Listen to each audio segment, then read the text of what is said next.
10-10-2-20. There was a 10-10-3-2-1. Yeah, but 10-10-2-20 is not a date. I'm not talking about the date. I'm talking about those collect call commercials. Oh, I'm talking about the date. John Lithgow trying to get you to collect call 10-10-3-2-1. You can't get me to do something that John Lithgow can make you do a lot of things. Okay. True. But in this case... Speaking of weird celebrity stuff, I was watching an episode of Ghost Adventures with my sister. Because it was her house and she because puts we that always stuff had Ghost Adventures on. Right, yes. As is tradition. They did an episode with Post Malone. Post Malone comes in, hangs out with them at this slaughterhouse turned haunted house that's in an old slaughterhouse. Mm-hmm. Oh my god, it was so funny. Post Malone's ridiculous. And then they're at the beginning, they're like, oh, well, you're our celebrity guest. We're going to make sure that no harm comes to you. And let's throw stuff at you. Flash forward 20 minutes. Yeah. Okay, we're going to leave you alone in this room. I was like, oh my god, this is the best. And he's like, all right, now I have a panic word. When I say this word, I'm in danger. And they're like, what's your panic word? Gorgonzola. Gorgonzola is Post Malone's safe word. Safe word. Panic word, safe word. Same difference. Yeah, pretty much. Oh, when you hear Post Malone say Gorgonzola. You know shit's about to get real. I don't know if she ever drops that into one of his lines. Gorgonzola. And it's really funny. Ayatollah. Gotta rolla. Big one. Built in. Yeah. There's the next Post Malone song. Yeah. But then the perfect coda to all of this. Aha! Ooh, that's a good one. Coda. Yeah. See? They were perfect coda. They're for Gorgonzola. Wrapping up the show by oh yeah, we didn't find anything in the basement and stuff. And then it just moves on to the second segment because it's a 2-segment show. Right.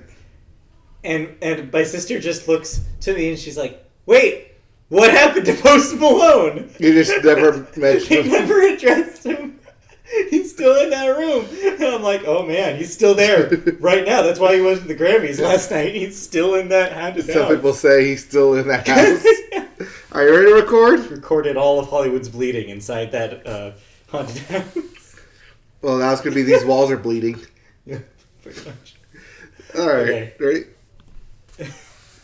Hello! What? Not recording. Yeah, it did. It did the thing. It did the thing. It did the thing. What a fake out.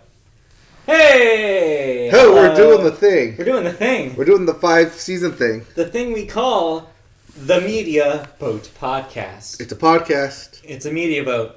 It's a thing we do weekly. It's that thing we do. It's a 210 episode kind of thing. That's a lot of episodes. Yes. Hi, welcome to the Media Boat Podcast, as we previously mentioned. If you don't know what you're listening to, well, first of all, how did you get here? Second of all, thank you for listening. Thank you, and this is the Media Boat Podcast. We are a podcast that brings you news and thoughts about movies, television, video games, and music. Not necessarily in that order, but pretty close. Yeah, you always do it that way. My name is Matt. His name is Mike. I'm Mike. He's Matt. Today is January 29th. Ooh. January the 7th? 29th, 2020. Yes. We're almost out of January. We're almost at the long-ass month of January, almost into the lovely month of February. Mm-hmm. Our special +1 day February this year, because it is a leap year. Yes. So don't start writing your rent checks on February 28th. You have a whole February 29th to do that. Also have a whole February 29th to lose said money. Yeah, but don't do that. No. That would be dumb. Don't bet all your money on Super Bowl squares on Sunday. Oh, I already did that. I'm sure you already did. All right, so thank you for this is tuning a in. pre-Super Bowl episode. This is our pre-Super Bowl episode. Not that makes a difference, as we are a media podcast.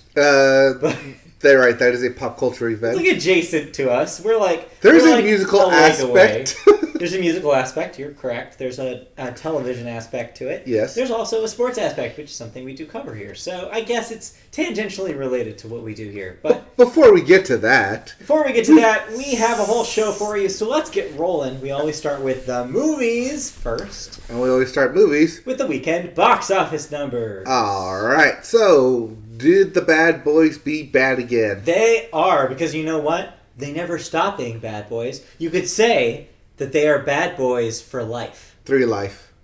Well, in this case, they didn't put the 3 in it. Yes, because this was only the 3rd film. Yeah, and they did Bad a lot of Boys savings for for the Life. 4th film. Yes, rolled right over another $34 million. That's sitting at $120 million. That's a hit.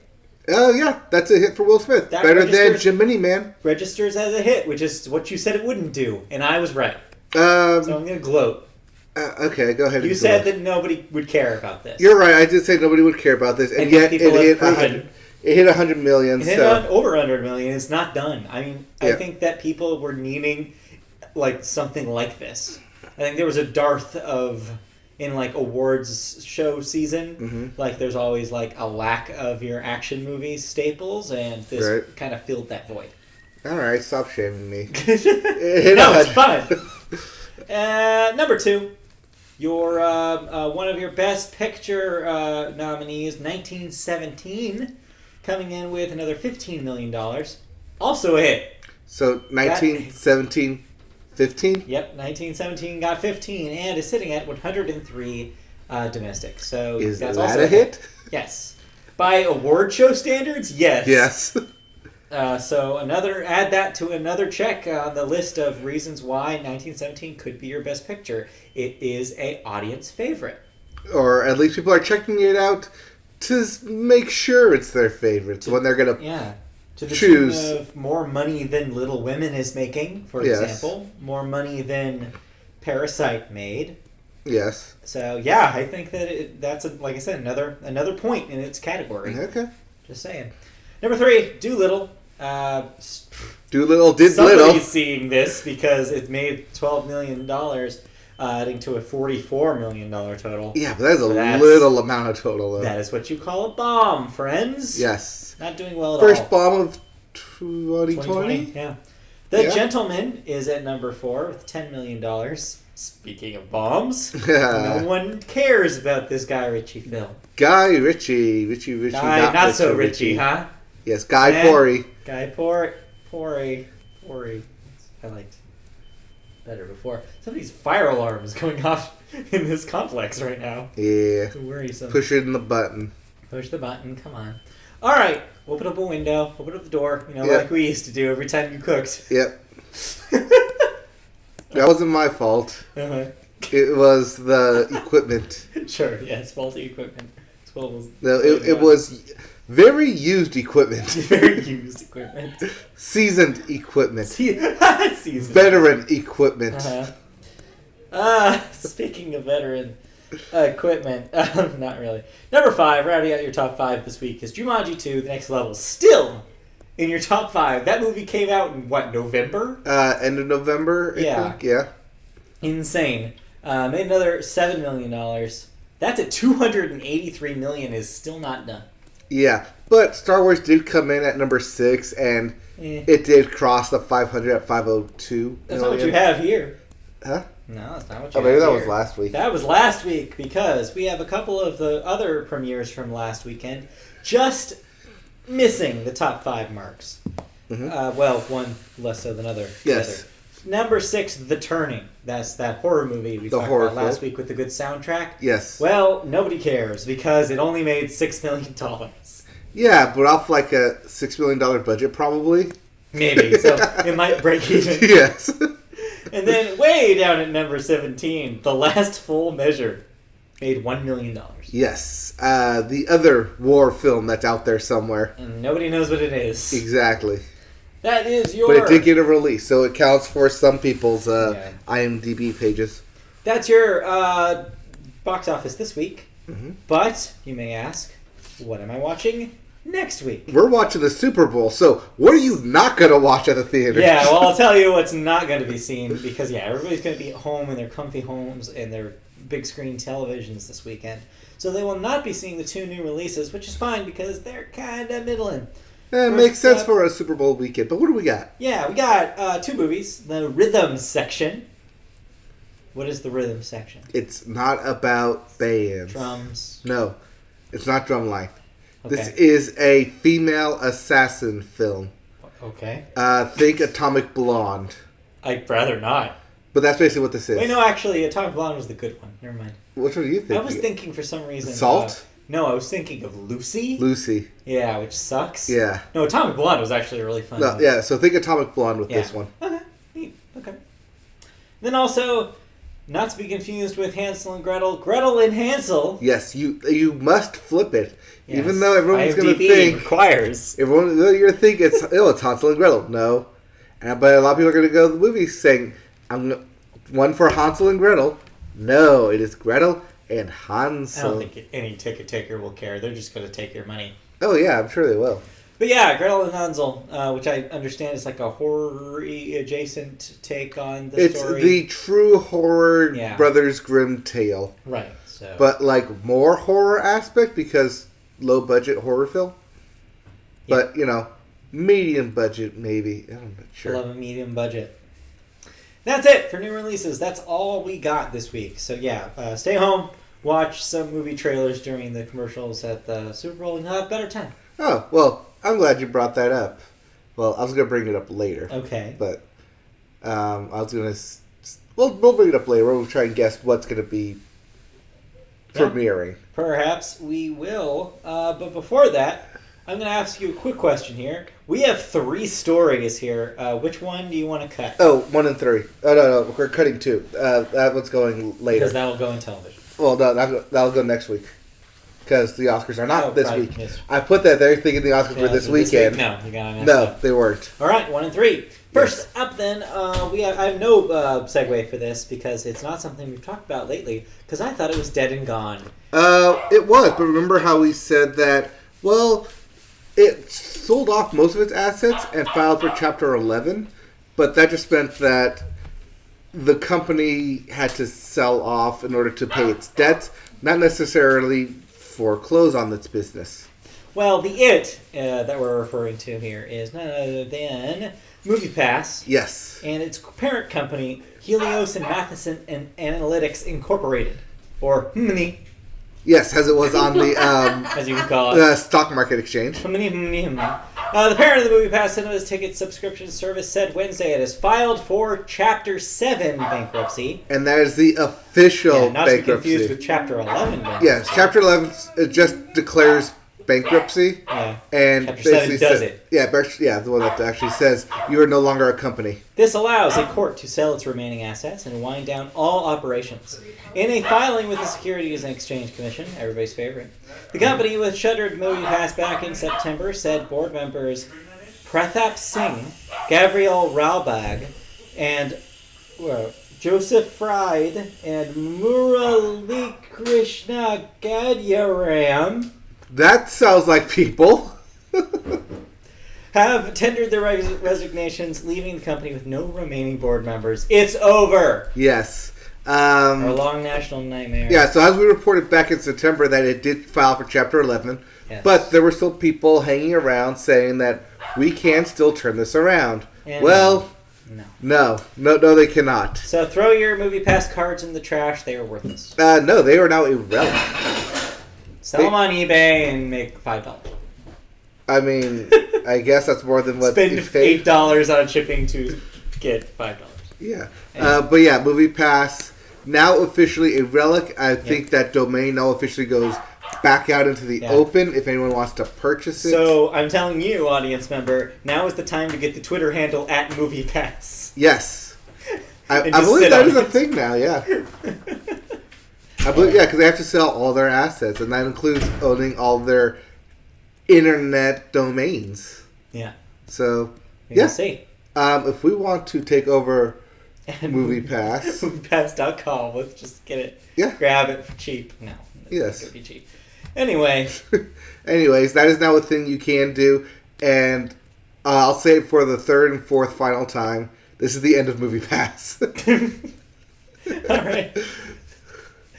Sorry, I just saw a typo in your next story. That's really funny, that I'll bring up when I get to it. Okay. Alright. Our next story, speaking of buying things at a low price. Yes. Well, a big movie studio, or at least a formerly big movie studio, is on the chopping block. So the Lion Everybody's is favorite. about to sleep tonight. Well, maybe not. Well, someone's Depends gonna on put what happens with this, someone might because- put him to sleep. Because classic movie studio MGM, which, as we've reported on this very podcast, has not had the most stellar of decades over the last couple of years. No. Decades. At one point was considered the golden standard of Oh, yeah. cinema. Yeah, not so much anymore. Yeah. Now you think MGM, you think cheap horror movies, and you think James Bond. And that's kind of what they have in their stock right now. Well, the company is in preliminary talks with buyers such as Apple, Netflix, and other larger media companies about an acquisition, as the biggest streaming companies consider strengthening their content libraries with the MGM library. Mm-hmm. MGM is likely worth more than $10 billion thanks to the strength of their titles, such as what you have here as James Bong, which I want to believe is a stoner spin-off of James Bond. It just takes place in Amsterdam. Just Daniel Craig just blazed out of his mind. It's like, It wouldn't be Daniel Craig, it'd be Daniel Grams. Seth Rogen. Seth Rogen. Seth Rogen is Daniel Grams in James Bong. That's good.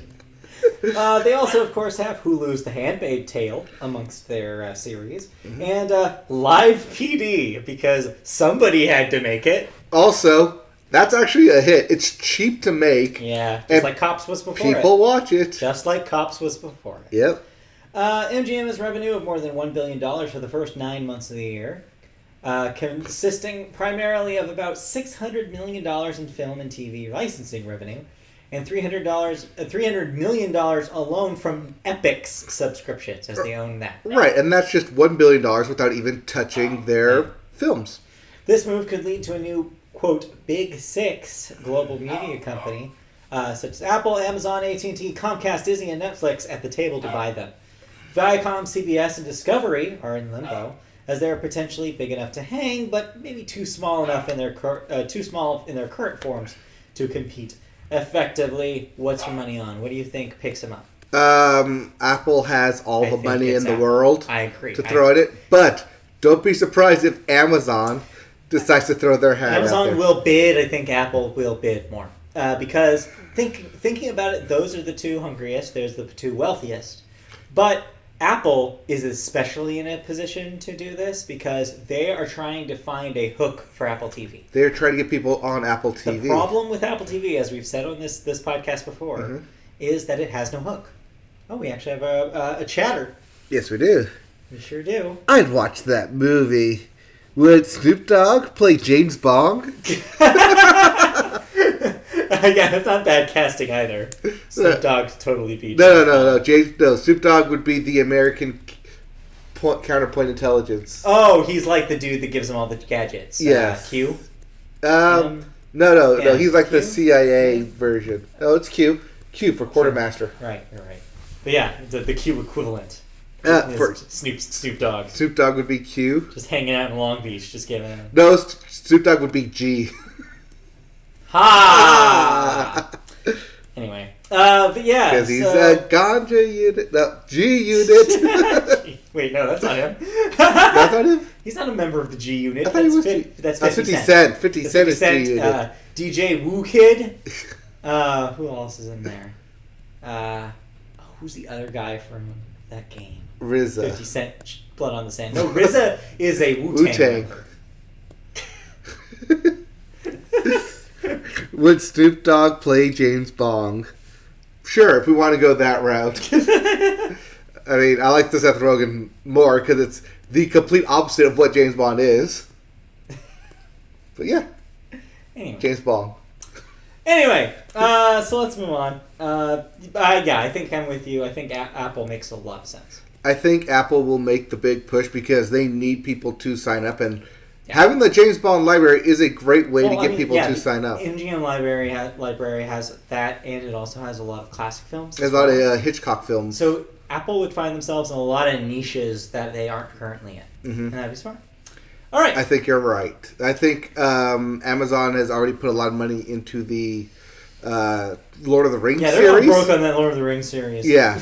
Not really. No, but they already have a lot of hits that and a lot of original content that they're building that they don't necessarily need it. We'll see what happens. But Apple TV is in desperate need of it. Okay, that's it for movie news. Okay. Let's talk about some movies that you saw. You saw not one, but two of the movies in the running for Best Picture at the Oscars next weekend. Yes, you could say the 1-2 punch of movies vying for Best Picture.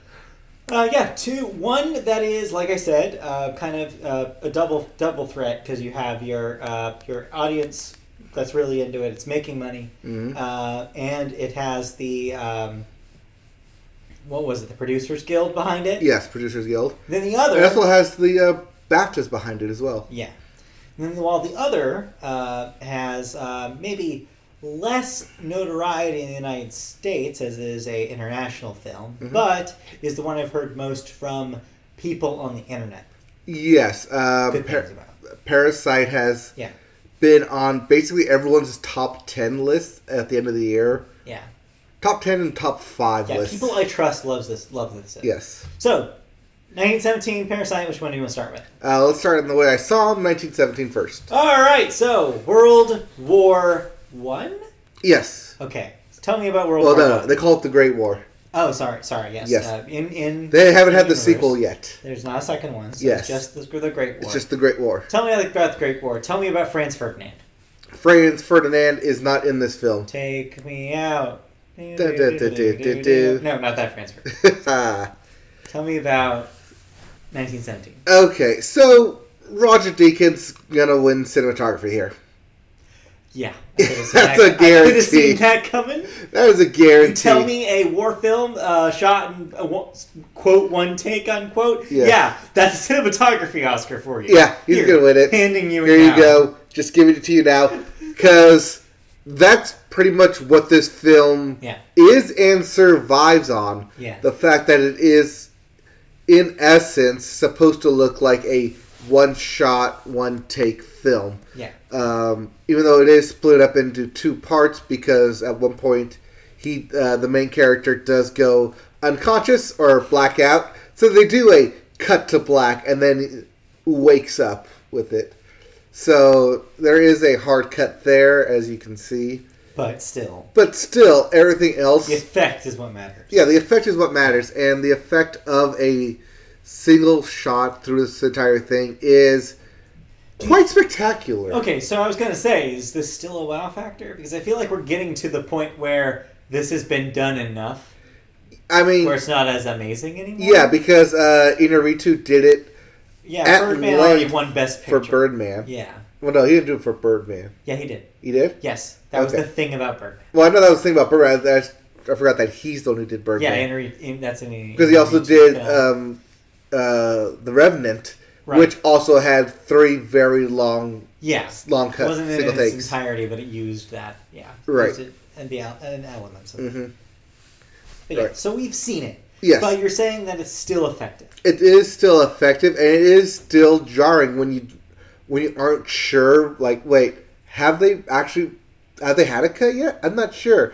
Maybe this isn't the right thing, but the blocking in this thing because you can't, when you do a long take, you can either have the camera continuously in front of them or continuously behind them, and to be able to move it back and forth when your characters are only going in a single direction the entire time. Yeah. And have that camera movement from behind to the front to overhead to the side is in itself a great directorial mind. The blocking, because you have to block things out 20, 30 minutes down the road as you take these long takes. And it's quite a feat because there's a lot of extras in here, and if any one of them screws up, you kind of have to start the whole thing over. So it is quite a bit of a technical feat. That being said, there are several times that I can tell quite plainly, mainly because I'm half looking for it and half expecting it. Yeah. Like, hey, it's been a while. There should be a cut coming up somewhere. Or like camera movement to where our main characters aren't on screen. And I was like, okay. Oh, here we go. Clearly, one of the main characters went off screen. They're getting ready for something else. Or, hey, they're going into this dark tunnel. Well, I know that this is your opportunity. This is your opportunity not just to cut, but to have a green screen in front of your actors in order to cut over that green screen eventually with a different camera going. It's already lit and set for the inside of this cave or bunker. Mm-hmm. That's already has its camera setting set to it. So your main characters that we've been following since from outside are basically just standing in front of a green screen while the inside of the green screen is being played until the camera decides to move in and move with them, and then you bring your characters who are off screen onto it, so it looks like they've been there the whole time. But let's say if you're watching this film and maybe you don't come from a directing point of view and maybe don't know some of the inner workings of how this happens. How is the movie 1917? Because let's get into it. Let's get into the nitty gritty here. Was this a good time at the cinemas? It's hard to say it's a good time because it's a war film. Well, you know what I mean. Yes. So okay, I'm a person who's really into war movies. You'll love this film. Am I going to like this film? You're going to like this film. Okay. It does I'm a great. Person who hates war movies. Am I going to like this film? Maybe not as much, but it does give an interesting aspect on war. Okay. Because it's done in one shot and is a war film, it does give that immersive feeling that you are in the day of the life of these war soldiers, of this one person or two people who are carrying out this mission to relay a message, and you feel for them because you've been there since the beginning, and then at the very end it gets into this thing of this was just one day of several. Essentially, it's supposed to be played out as hours, but it's actually like minutes because it's real time. Yeah. But it does give that extra sense of I've only sat through this for 2.5 hours, and yet these guys went through this whole thing on a consistent basis for days and years on end. And it does give that type of harrowing feeling at the very end when it gets to it. So it's weird because it does portray itself kind of as an anti-war film while still being a war film. Still giving that, yeah. It's because like all these actors are kids. All the soldiers are played very young, and all these colonels and generals are played really old in an extreme dynamic to show that it's these old men, it's these young men fighting a war for these old men. You're right. And it's got this really cool, interesting take on it that we don't really see a lot in war films, because we see them making a decision here, cut to battlefield, cut to post-war, cut to now the action sequence. It's all cut with previous war films, whereas this is one immersive experience of my commander gave me this command, but now I have to go up against every other commander along the way to try and carry this out. So, 2 questions. First, do you think that kind of allegory, you could say, the comparison it's kind of making more or less to modern wars, which I think is probably where they're going with that. Yeah. Well, no, they're going to just all wars in general, because there's several times where they give dialogue, but you don't see their faces, which to me, as a director, says, oh, they did all this in ADR. Right. But also as a viewer, that this could be any two people talking because of what they're talking about is very generic and stuff that I have heard in previous war films. And it's like, wait, maybe this is supposed to mean like, just because this happened here doesn't mean it's only happening here. That because these are basically become two faceless people talking about the same thing, that could happen in any part of a war. That it's not just exclusive to 1917, but as all wars in general. Yeah. So do you think that stuff? Do you think that stuff is clear and effective enough to get people who aren't super into the war part to care? No. Yeah. No. This is me overthinking and finding the over angle for Eric. The angle. Yes. Yeah. It's unfortunate because I would love a world where I would want to see this movie. This world that it is currently living, like existing right now, is not that world. It doesn't seem like there's anything here for me. Like, I'm not super into war movies. Right, I know. That's what I said. I was hoping that what you were saying is like, is that enough? But no, it might not be. Second thing I was going to ask, so this is kind of a transition film for the director. Yes, so Sam Mendes. Sam Mendes is basically... Sir Sam Mendes. Sir Sam I will Mendes. forgive him. He's kind of moving on. Like, you could say a lot about the work that he did on the James Bond films of recent note, but they're still like removed from what you would call a prestige Oscar bait film. So, do you think that this is that move for him? Do you think that this is such a step in that direction that you could see him being considered for director here? Like, do you think this is enough of a star-making turn where now his career goes that direction? Or do you think this is an outlier in his career and he'll go back to making more mainstream films? I think it depends on what happens at the Oscars. Yeah. I mean, he already has Producers Guild behind him. Behind him. That's what I'm saying. And he was knighted for this film. So he's... Well, no, not for this film. He's knighted in timing to this film. Yes. But I mean, we already know, though, the next Bond film he's also directing is due out later this year, right? Yes. So I guess my question is he going to forever be pigeonholed as the dude who directed the Daniel Craig Bond movies, or is this an alternate career path for him? I think this is him saying that he can do more than just James Bond films, that he can do these big, grandiose films, much in the same way Todd Phillips has made that transition. But did he pull it off here? I think Roger Deakins gave him a huge boost. Yeah. All right, the Deke, notwithstanding. Enough about the Deke. I forget. I think it was Lindsay Zolatz on Twitter who just kept calling him the Deke last award season, and it stuck with me. But yeah. Notwithstanding the Deke, notwithstanding, do you think Sam Mendes is he good enough? It's hard to say off one film. I think he has the potential to be. He definitely has the eye for it. Okay.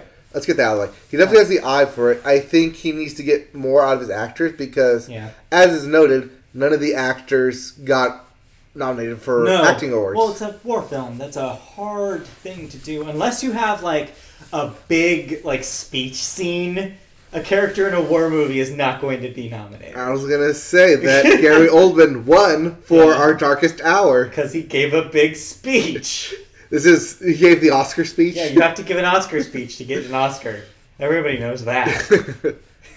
Anyway. Okay, well, I've asked enough questions. On the patent and media boat scale, where are you sitting on 1917? Stream it. Okay. Safely stream it. I don't want to say go out and rush to see this. Because it's probably almost out of theaters at this point. I mean, unless it wins gold in 2 weeks. Yeah, then it'll stay. Then it'll stay for another 2 weeks, but... So, yeah. Yeah, It's a weird thinking about, like, the movie that we're basically saying is probably your best picture. To not rush out and see it. If I was a betting man, it would probably be your best picture. Like, is also not super the thing that you should see in theaters right now. Yeah. That also being said, the itching behind my ear, is saying that Once Upon a Time in Hollywood will pull off the Green Book upset. It has a chance. And like we said last week, if all things cross over enough, there'll be one left over. And So- that's where Once Upon a Time Has the chance. has that extra chance to be Well. the winner. Well, we will certainly find out. But we've spent way too long on this because you have another movie you need to talk I have about. another review to talk about? Yeah, you need to talk about Parasite. Ooh, what a good film. Okay, wow. So that's a change of tone from 1917. So tell me about Parasite. Is it about a literal parasite that is eating you, or is it about capitalism? It is about people taking advantage of other people and being a parasite, or rather a leeching Uh-huh. off of higher class citizens. So capitalism. Got it. Capitalism. Thank you for answering my question. All right. So what's going on with Parasite? So, Parasite brought to us by a company called Neon, and a company that we talked about here on the B-Roll podcast Yeah. back in, I want to say, November. Uh-huh. CJ Entertainment. CJ. Does that sound familiar? I don't remember. We talked about them being a South Korean-based company Uh-huh. who opened up new offices in LA and was looking to bring over original IPs from South Korea Uh-huh. to be either released or remade in the U.S. Ah, I see. This is their first one, This is and what a pick it is! Yeah. Jeez. Because this thing has been on everyone's top 5 films everywhere, as we previously mentioned. The film follows a quite literal parasitic family as the film opens up with them living not in a basement, but in a sub-basement beneath the building, trying to get by, and are basically literally scraping by the bottom of the barrel to survive as a family until they get a lucking happenstance of run into one of them gets to be a tutor to this wealthy family, who then kind of menangles his way to get his sister to also work for this family, Okay. who then gets the father to also work for this family, So who it's then like gets Coco the knives. who then work together to get the housemaid out of the house to have their mom come in and work for this family and basically start being a parasite and leech off this family with their money. Yeah. Which then turns on its head because twists, and I don't want to spoil said twist because it's a good twist, Uh-huh. one I don't see coming. Okay. And the whole time it makes you kind of think that who are you actually rooting for? And calling this film Parasite is a great marketing term for this thing. It explains exactly what this film is, and I can see this film being remade in the U.S., but not having the same cultural substance of an impact that it has as a South Korean film that it is. Yeah. So yeah, it's getting a lot of talk recently on the internet because of its Oscar buzz, but also because of a little bit of a backlash, I guess, for people who maybe didn't anticipate, one, that this is an international film, two, that the entire thing is subtitled. Oh yeah, A lot of backlash where people are like, "Well, I don't want to see it because I have to read it." It's like, get over yourself. read fast. But yeah, so like, just letting people know that if that is a barrier of entry for you, then this might not be a movie you want to see. However, everybody else seems to be enjoying this. So Oh no, I had an old couple sitting just behind Yeah. me complaining about that exact thing. Yeah. But yeah, the But film. what do you think then are its chances here? Seeing as this is the only international film I've seen that's Yeah. nominated, I'm going to give it that award. So no, this is handily going to win the International Film Award. That's not a question. The question is, of course, does it have a chance in Best Picture? I think this is where we get the split Yeah. with 1917, and why I keep saying that Once Upon a Time Hollywood has that chance Yeah. of winning because Yeah. a lot of people who have seen the film will rank it very high. And I think that love a lot this of the film. younger members Voters. of the Academy will probably also be the ones who saw this and enjoyed this. Right, whereas you have a lot of older Yeah. voters who probably aren't going to see this, who going to be like, oh, this is a subtitle film, like you said, and immediately be turned off and be like, nope. Right. It's like, oh, no white guy in this? Oh, all right, well, let's give it to the white guy. Yes, or as one internet post I saw, Yeah. or no, it was on SNL, Yeah. angry white guy film. Yeah, pretty much. It seems like the bulk of the nominees this year. Yes, that was a thing that Melissa Villaseñor did. That's okay. That checks out. She's made songs for all the Best Picture nominees and See, I said, could- angry white guy film, angry white guy I film. could write these. Yeah. These sketches. I could write them. But yeah, no. So Parasite is kind of a unique, nominee in that way because it's not that. Yeah. But that means that it's kind of outnumbered. hmm So it's a bit of an uphill battle. It definitely is, but those, like we've said, those who have seen it have talked nothing but good about it. Yeah, I mean, even the director, Boon Jun-yu. I've seen it written. I've never heard it said. Yeah. Yeah, even the director of Parasite has had talks and meetings with HBO about creating his own series That could be because of Parasite. yeah, that'd be cool. Mhm. So on the patented media vote scale, where do you put it? Stream it because you cannot see it right now. well, one, you probably can't see it right now. It's Yeah. in your limited theater. But also, two, if the subtitles do throw Right. you off, It's easier to watch that on television. it's easier to walk away from a television than it is from a movie and Now, to is that- not be angry.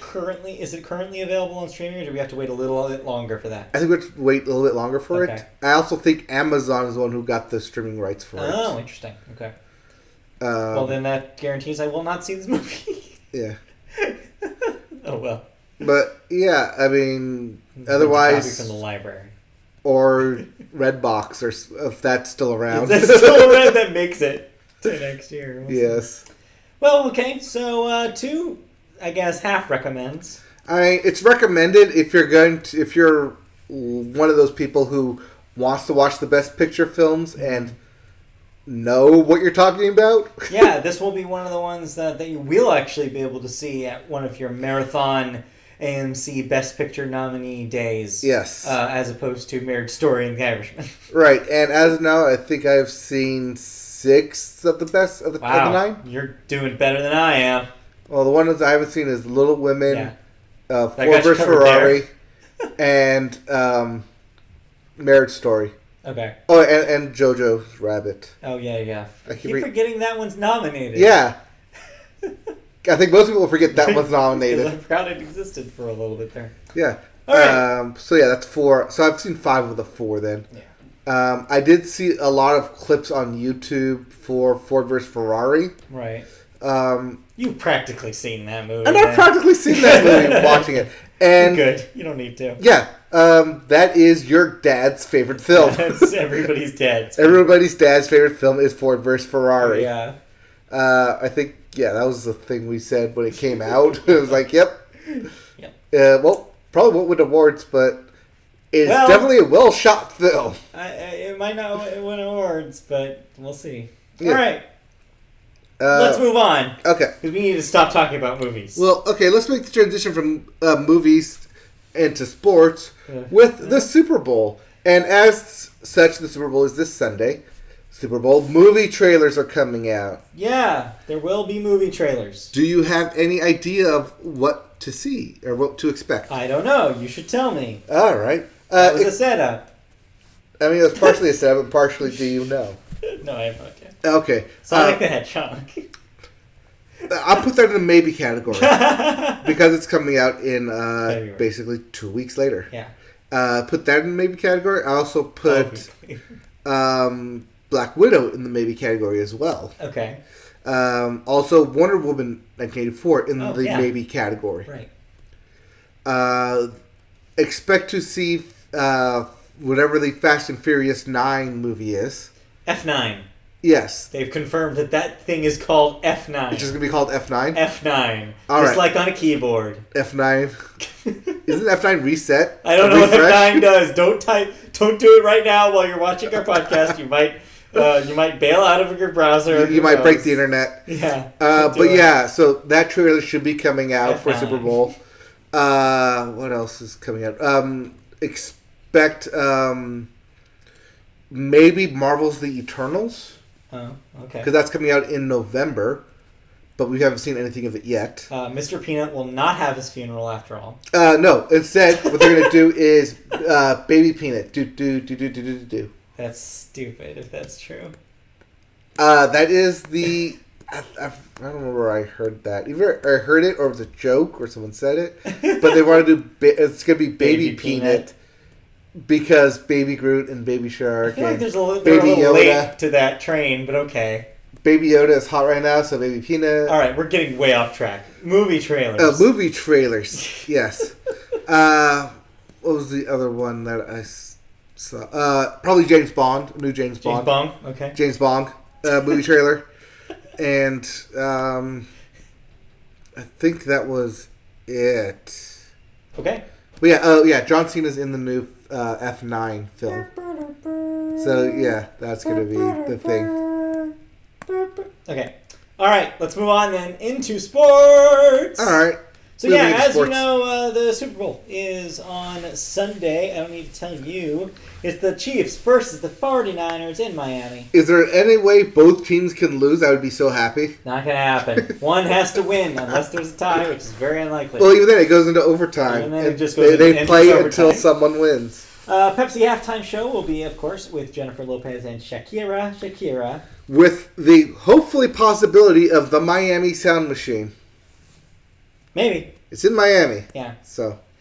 But if you don't care, or if you like other sports besides football, I know, sacrilege.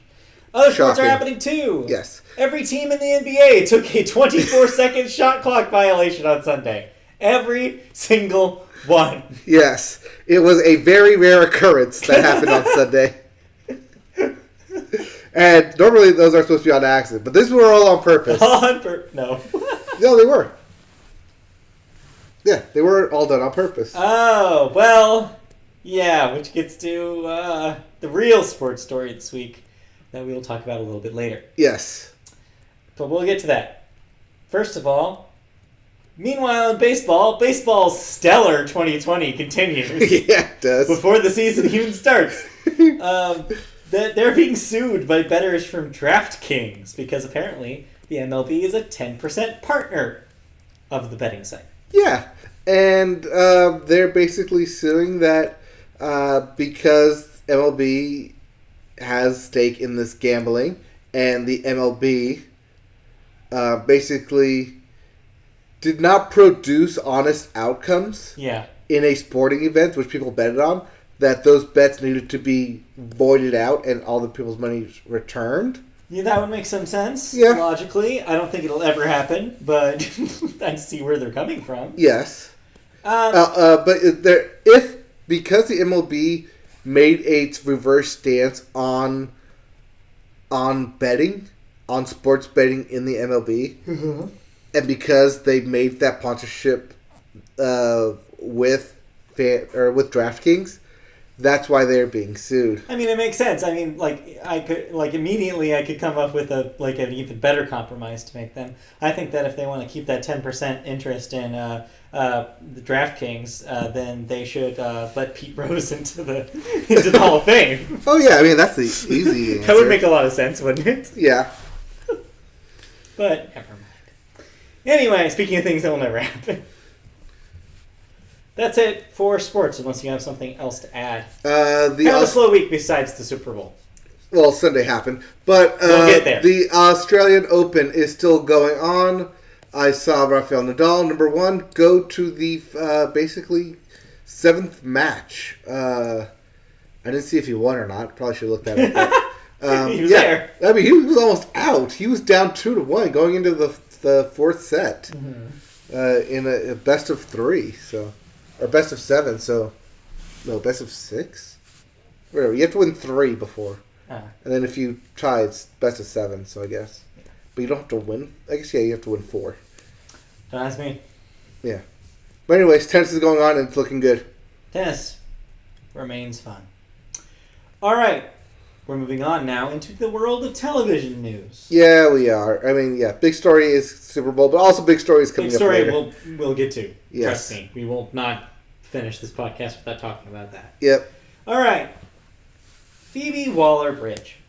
What a flea bag. It's true. She is the Fleabag from Fleabag. The star and creator of Fleabag has created her own production company to house her Amazon projects and more. After winning the Emmy, of course, Golden Globe, of course, and SAG Awards, all of the above, for her show, she is launching Wells Street Films and has already hired 2 collaborators to the staff. Jenny Robbins, who worked as a story producer on Fleabag and Killing Eve, will become her head of TV and films. Charlotte McBarty, who worked as the production manager on Fleabag, is also coming aboard as a development executive. Wells Street Films will create and produce new TV shows under Waller-Bridge's 3-year overall deal with Amazon Studios and Amazon Prime, which we already talked about. Her latest film works include a role in Solo, Star Wars story, that's the latest, and she was a co-writer on No Time to Die, the James Bond film. Yes. Purely British as it is. Yes. Yeah, I mean, this just kind of puts a name and a couple of other people to the deal that was already in place with her. Right, this is also being financed by Amazon to, Yeah. make her stay with Amazon. Like, we put you money up for your own company, the thing you wanted. They see a treasure trove when they, and they're going to keep one as long as they can. Yep, they're, just like with Shonda Rhimes, they're putting money on her. Yeah, not a bad idea. Wait, no, Shonda Rhimes is Netflix. Netflix. Yeah. Similar idea. Next up, BBC My World. Wow, no U.S. stories. What is BBC My World, you ask? Yeah, double dose of the British this week. Yeah. Angelina Jolie and the BBC are creating a show to help young viewers get the tools to stop fake news. Fake news? Yeah, fake news. In the BBC? BBC My World will explain the stories behind the news and offer facts and information that will help kids over the age of 13. Over the age of 13. I think you mean under the age of 13. No, over the age of 13. Those aren't kids then. Well, 13-ish. Maybe it was under 13. Yeah, I think that's a typo because kids are not under 13. No, kids are not over 13. Kids are under 13. But kids over 13 are sharing the information. Those are teenagers. Well, yeah, but, because you have to be 13 to sign up for Facebook. Okay. Regardless, for kids. We'll just say kids. Okay. Make up their own minds on pressing international issues. This sounds like Nick News. Where's Linda Ellerby? Somebody find her. The series will tap the reporting of the BBC World Services and is a co-production with Angelina Jolie and Microsoft Education. Dude. The BBC will retain final editorial approval of content in the series. So yeah, it sounds like Nick News. Yeah. It's also strictly a BBC thing. Yeah, but I wouldn't be surprised if BBC America probably airs this. Yeah. Here. Or, it goes on Amazon because deal. Yeah, that too. We'll see. Yeah. Or Microsoft just puts it on what's their service? Mixer? Yeah, the live stream. Mixer. Just 24-hour stream of this. Maybe. That's it for television news. Yeah. I mean, it's good. You got to be able to spot fake news and question stuff. Make sure you're getting the proper sources and proper channels. Yeah. It says here you watched a television show. I watched a television show? You watched a television show. Which one? It says A or multiple? It says here you watched one or more episodes, I'm not sure, of Zoe's Extraordinary Playlist. I watched one episode. Because there is one episode. That is more than I watched of this show. You know how much of Zoe's Extraordinary Playlist I watched? You didn't even know this thing existed. No. This is actually true. What? I did watch it. 3/4 of one episode of Zoe's Extraordinary Playlist. You could not finish it, or you started late? I did not finish it because I did not care. Okay. All right, tell me what you thought about Zoe's Extraordinary Playlist. This is a NBC dramedy. I want to make that clear. I went in thinking this was a straight up sitcom. It is not. I thought that too. It is not that I thought it was. In fact, it is not. It is a dramedy. It's also doing a weird thing where it's showing the pilot a month before the season. Yeah. To either drum up interest or to test the waters, because this thing can really go one of two ways. Oh boy. And you're telling me. All right, so what'd you think?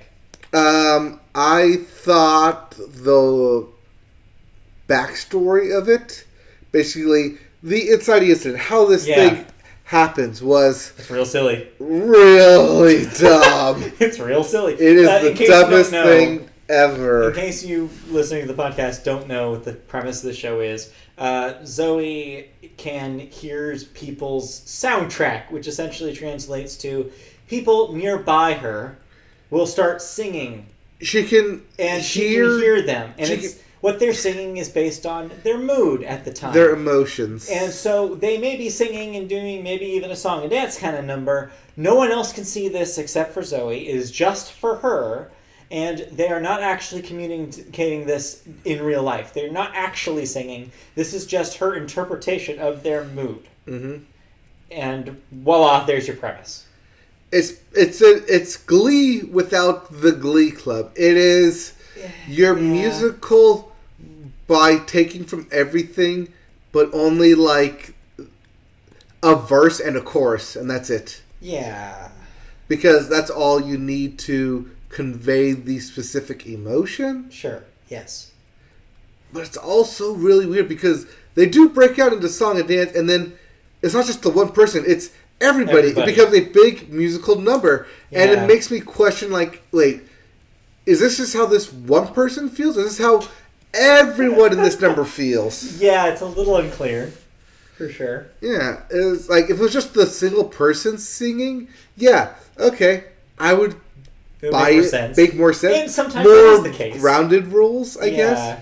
But then you get into these, like you said, these big, wide, sweeping musical numbers, and it's like, yeah. Clearly, this is too well rehearsed to be a spontaneous thing, and this no longer affects just the one person we're mind reading. It's everyone, because everyone's seeing the same thing, so everyone must have the same feeling. Which they kind of did. They did that initially with the hot guy walking by, and then the three girls in front singing it raining. It's like, they're all thinking this. Yeah. Which made sense, because we can clearly see that. But then you get into aspects of the one guy doing, at the very end, doing All I Do Is Win. Right. And then everyone in the office I didn't even get there, but that sounds terrible. But yeah, I think... Well, because it's set up that he's her rival. Right, okay, got it. So he wants to take her down. But the thing is, though, to your point, is that's an issue because then it kind of straddles that line of like, oh, I get what this is supposed to be in universe, but then you also, once the stuff starts happening, then you're like, oh, right, but this is also a television show. And they're just bringing this to the logical conclusion of what the television show is, as opposed to how would this person actually see these songs play out. Right. It also goes into the very tough challenge of, okay, clearly we get across this emotion, but then we keep going because we have the rights to the song. Also, and people want to hear the song, and also because the format is a proper hour-long dramedy and not a 30-minute sitcom, they have to stretch. Mm-hmm. Yeah. Okay. Are we consensus that this is a good thing? Well, we're not even to my problem with the show. We're not even there yet. Oh, that is what you said. I didn't even consider. Is there is this weird line between the reality in quotes of what this person is going through. Mm-hmm. By the way, what do you think about the lead in this show? Because the whole time I was thinking this is Diet Ellie Kemper. The whole time I was thinking, wow, they really wanted to give her a show. She is super cute. They like her. And they like her, but this is not her vehicle. She just kept reminding me of Ellie Kemper. Yeah, a little bit. But I mean, might be the strawberry blonde hair. Yeah, but she's a less charming Ellie Kemper. Yes. But okay, so my thing with this show is, like I said, I went into it expecting, and I think that maybe it's me, because I went into it thinking it was not something that it wasn't. Mm-hmm. I was hoping that this was going to be a 30-minute in-out cute show with the occasional song and dance number. Right, which I thought was going to be too. I thought it was going to be Crazy Ex-Girlfriend, I guess is what I'm saying. But maybe a little less on the mental health level, which is why it dropped off of Crazy Ex-Girlfriend. Now, we don't know if for sure this is going to be an hour long. I think it is. Because it could be just a hour-long pilot. Well, here's why I think it is. Because I think they're trying to have this show be two things. They want the song, like they want the musical comedy element. They want their song and dance and eat it but too. I think they also want this to be a show about actual real issues. You do not write in the father character having a debilitating disease unless you're going to really dig into it, and they do in the pilot. You're not going to also set up the at first love interest character who has an equally depressing storyline unless you're going to dig into it. You also don't have him sing Mad World, one of the saddest songs ever. So that's my problem with this show is I was like, oh wait, no, now this is us. Mm-hmm. I got tonal whiplash with the show because I was like, it wants to have fun with song and dance numbers, but then it brings you so far down. But it does kind of ease you into it by having the across the hall neighbor character say that songs are just an expression of your emotion that you can't say. I get that, but at the same time, though, it's like I don't want both of those things. I want one of those things, maybe. I think what you want is people to be able to express themselves without it being forced. Because what she is seeing this thing happen being forced onto her and not her discovering it. There's an element of that, but also I think, like I said, it's very much a me problem. Because I was trying to grapple with why I didn't like this, and yet why I really enjoy stuff like BoJack. Right. Because BoJack Horseman, you could make a similar argument, right? Is like, man, like it's a goofy show sometimes, but then sometimes it gets really, really dark. But I think where the balance is with that show and shows like that, I think is that the goofiness is so over the top sometimes that it correlates with how low the lows are. Here, with everything's kind of in the middle on both, where the song and dance stuff isn't that fun. It's never too over the top. It's like it exists and it's like silly, but it's never overly silly. So when you have the dark, like the emotional part of the show, it's less of a balance there, and the whole thing just feels like ugh to me. Right, but that's also a thing of, do we want to hear this song being sung? Do we want to see it being danced to? Because unlike with Glee, where we want to see them sing these songs, here, these are random people, basically guest spots, you could say, I'm gonna say, coming in and singing the song. Real quick, I'm going to say that I don't think Glee is the comparison. I mean, yes, it is also a dramedy, which I mean helps in this kind of thing. It's an hour-long dramedy. But Glee is different because all of that is actually, like, in-universe happening. Like, the musical numbers in Glee are diegetic. Right. These are, like, halfway. Because they're diegetic to us because we understand that she is experiencing this. She's on this trip with us. But not for anybody else in the universe of the show. So it's a weird comparison to make because they are kind of different shows.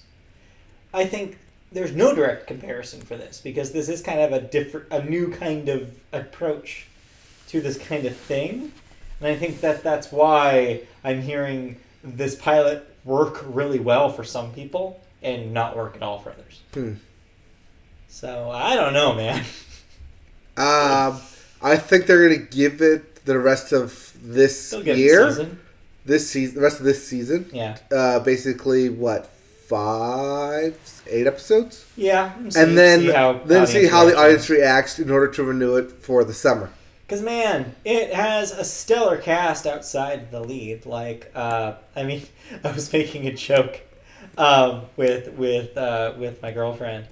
She loves Peter Gallagher, and so she was like, "Oh, They have both of our 50-something crushes. Yeah, there's Peter Gallagher for her, and then Lauren Graham for me. Oh, yours is Lauren Graham?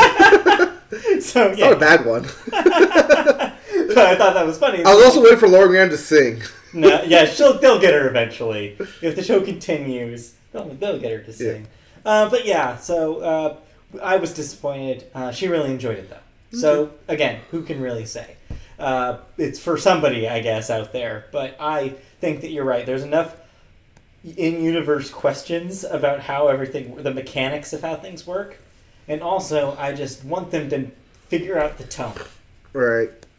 But yeah, we'll see. All right, and with that, let's let's move on to 2 announcements. Okay. First one, you brought it up earlier. Uh-huh. BoJack Horseman. Yeah. The series finale is on Netflix this weekend. Yes, this weekend is the time to Friday, finish I BoJack think? Horseman. Friday. Yeah. Friday's a big day. Mm-hmm. But also, tomorrow is the series finale, Thursday, of one of our favorite shows Yeah. for the past 4 years now. Yeah. The Good Place. The place is done on Thursday. Yes, 1 hour long finale. I don't know what they're gonna do. They have an interesting setup after the last episode that I'm really wondering about now. I feel like they set that up to where if you don't want to watch it, it's fine. You can end The it like last 2 that. episodes feel like that. Yeah. Like everyone feels like, you know what? If you want to bail now, you can actually do so safely. Yeah. And you'll get what you needed out of it. But I want to see the closure. I want to see how they really end it. I know. But it definitely feels like, oh, this is the good ending. Now we're going to get the bad ending, which I'm going to get to a good and bad ending a little bit later. Yeah, we'll get there. But for now, we have cancellations. And wait, anything else this weekend? I think those are the big 2. Yeah, the big 2 I wanted to highlight. So let's just move on because we are burning the show here. Oh, we're burning the midnight oil on both ends? We are. All right. So cancellations, renewals. All right, I know we still have a what lot of big things to talk about. am I no longer watching? Well, I'm telling you what you're continuing to watch, or maybe no one is because it's on Apple TV Plus. Home Before Dark, coming back for a 2nd season. I don't know if that is either. That has yet to premiere. They're also bringing back Mythic Quest. That is the Robert McElhenney. I think that's his name. Yeah. The guy from It's Always Sunny. So, yeah. That's his show about a video game company. So that will also get a 2nd season. Also, both of those are yet to premiere. Okay, so look forward to that. AMC is canceling, I guess, ending The Walking Dead World Beyond. Get another spin-off after 2 seasons. I think this is the one about the kids. Okay. That stars the kids. Got it. Well, that will be over after its 2nd season. Okay, so I don't have to worry about it. Oprah's Own, Mm-hmm. is canceling Ambitions after 1 season. Okay. Must not have been ambitious enough. I mean, maybe I already got everything I ever wanted. Maybe. All right, now we go into deaths. First, a couple of other ones besides the major one here. Kit Hood, age 76. This was today. Co-creator of the Degrassi franchise. I think this was yesterday. Or yesterday. Yeah. But yeah, I definitely saw some people on the internet upset about this one. Degrassi, man, touched a lot of people's lives. Made a lot of celebrities, a lot of people in our culture came from these shows. Drake. Whether it be the original or the reboots. Yeah. Or the reboot, or the spin-off. The reboot of the reboot. Or the reboot of the reboot. Yeah. However many iterations of Degrassi you think there is, there's more. Yeah, there's a lot of Degrassis. Jack Burns, age 86, was a comedian and actor in the Andy Griffith Show, screenwriter of the Muppet Show. One of the One of them. One of them. Yeah, pretty Comedian. storied history there. Yeah. But of course, the one death that was still is on everybody's minds still today, as it's just affected so many people worldwide, but especially here in near Los Angeles, like we are. Just hometown mourning a hero here. Yeah. Kobe Bryant. Yeah, and Kobe Bryant, 41. His death was so prominent that after it was announced, literal NBA games that were just tipping off heard the news, and as I mentioned at the top of the sports segment, right. Well, first thing both teams did was to take a 24-second shot clock violation, right, to honor Kobe, who wore 24, or to take an 8-second backcourt violation to also honor his other jersey, number 8. This type of gesture extended even into the college arena, where the women's UConn team itself not only had a memorial up for Kobe and his daughter Gianna, but also took the in memoriam shot clock. Yeah, we would be, of course, remiss to not mention that his daughter Gianna was also in this accident and also was killed. Along with 9 people in total, so 7 other people. Yeah, so man, just a dark moment. The Grammys, which we'll talk about momentarily, had a segment to honor him during their telecast that night because they were taking place in the Staples Center. Yeah, which Alicia Keys rightfully described as the house that Kobe built. Well, yeah, because Staples Center was built in 2001. Yeah. Well, it was built before that, but it officially opened the 2001 season for, I think it was 2001 or 99? It's around that time. Around that time, for the Lakers outside of the Forum, where Kobe won all of his championships. So yeah, like I said, it's still being kind of a topic of conversation still. I don't think it'll be a while. I think people really wrap their heads around it or are ready to accept it. Just seems like it's just out of nowhere still. Days later. Yeah. It's just whirlwind kind of the kind of celebrity death that gets people. I think the last time we had this was Robin Williams. That came out of nowhere? But that felt like people cared this much. Like made this much of an impact on people. That's the last one I can remember. That felt like this. Yeah. Because, people from all sorts of... you don't have to be a basketball fan to really know about Kobe and know what he did. Kobe transcended basketball. Yeah. Where you don't need to have ever watched a basketball game to know who Kobe was. I do want to mention, though, just to make sure I have all my bases covered, he wasn't a perfect man. He was a complicated man. He does have allegations against him in his past.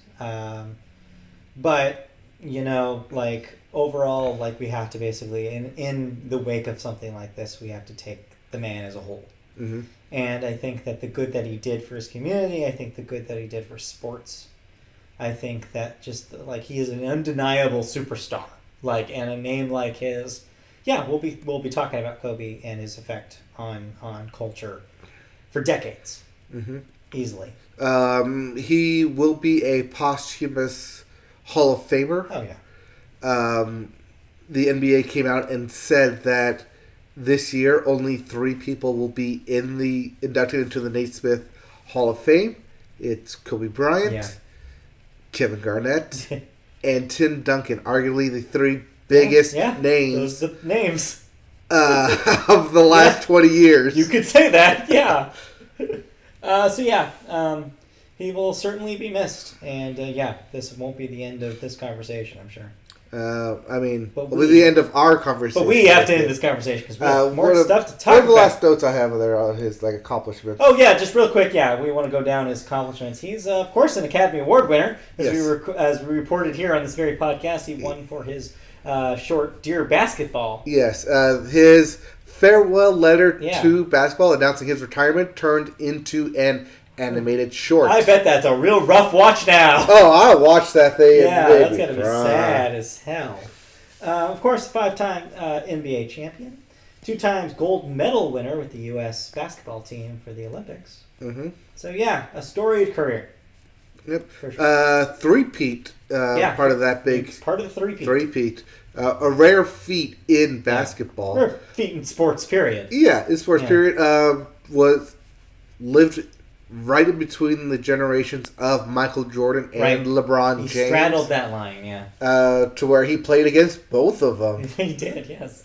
His last, also mentioned, I guess this is also a sports headline, but LeBron James did pass Kobe Bryant on the all-time scoring list the night before this happened. Wow. One of I think that is exactly Kobe's last tweet is congratulating LeBron James on passing him. Jeez. Oh boy. Well, like I said. Yeah, that's why when I woke up and people were talking about Kobe passing, I was like, wait a minute. No, Kobe doesn't pass.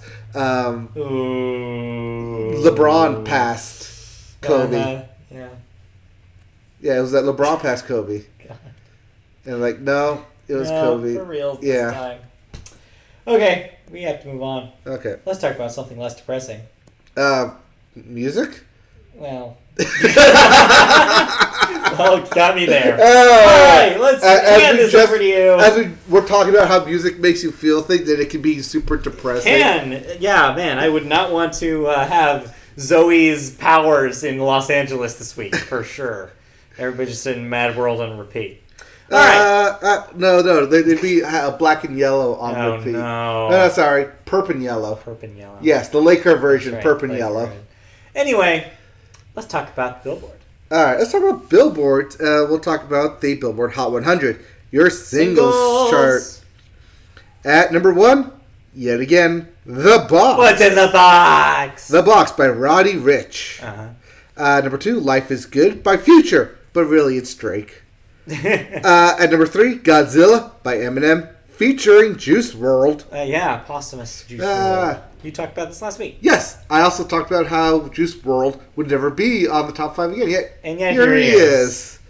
By the way, did you listen to this song? No. Did you listen to the other one? Because I read about what it is. I'm like, I don't want to listen to that. What, Godzilla or The Darkness? The Darkness, but also that whole thing. But yeah, when I read the explanation of what that is, somebody broke it down. I was like, I don't need to experience this. Oh, okay. But I told you should. I'm good.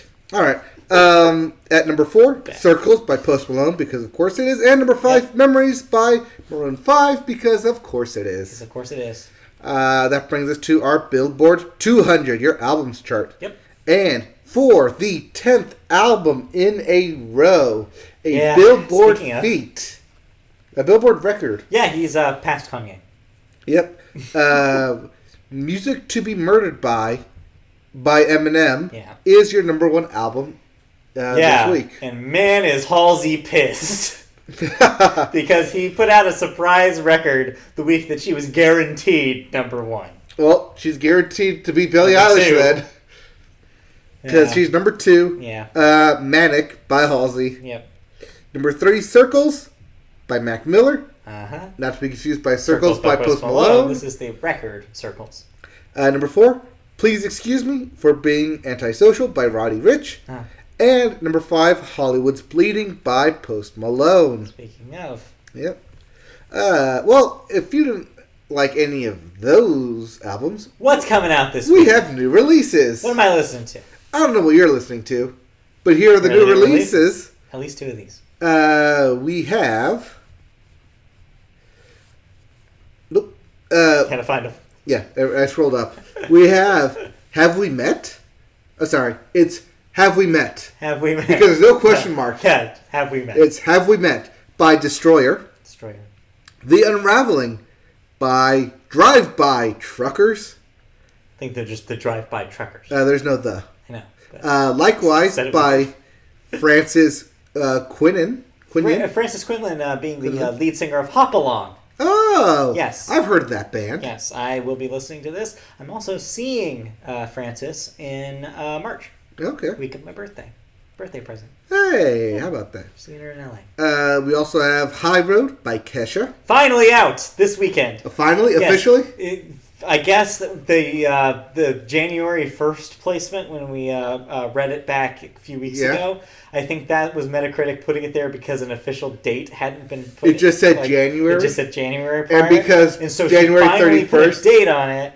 Because it's actually the 31st. The last day of January is 31st, which happens to be a Friday. It happens to actually come out on Friday. Therefore, it doesn't break her contract of having a record out by January. Yeah, I don't know what the complication was or why, but it is actually out on Friday. All right. We also have Funeral by Lil Wayne. So this may or may not actually release. Okay. Lil Wayne's camp has said that an album called Funeral is coming out this week. But again, no confirmation beyond that. So we'll see if this happens. So you're saying there may be a funeral by Lil Wayne? A record called Funeral. Yes. And no, it's not a cover of the Arcade Fire record, even though the internet really wants it to be. Could you imagine? Lil Wayne doing Wake Up? Yes, I want that. We also have Walls by Louis Tomlinson. That former One Directioner, Louis Tomlinson. That Louis Tomlinson. Yeah. We also have Treat Myself by Meghan Trainor. Yeah, in case you were wondering what Meghan Trainor was up to. I usually don't, but thank you. And Silver Tongue by Torres. Torres? Yeah, I don't know. There's no I, so it's Torres. All right. Music news. What's in the news? Or rather, more TV news? Kind of, because music's biggest night was on Sunday. Yeah, the Grammys. And as we mentioned, the Grammys opened with Alicia Keys saying a little something about Kanye, or about Kobe Bryant. What happened to Kanye? Well, I'm looking at Lil Wayne's funeral thinking it's Kanye. No, but yes, in a serious note, the show did open, yes, like I said, with a little tribute to Kobe before the actual festivities began. Although, I say that when it really opened with Lizzo performing. Yes, yes, the show opened with Lizzo performing. But then went to that. And then in a quick turn of events, because, what's his name? Oh, God. Nipsey Hussle was having a tribute. Yes. A tribute, basically, montage during the ceremony. They also were able to put in Kobe in that as well. Yeah.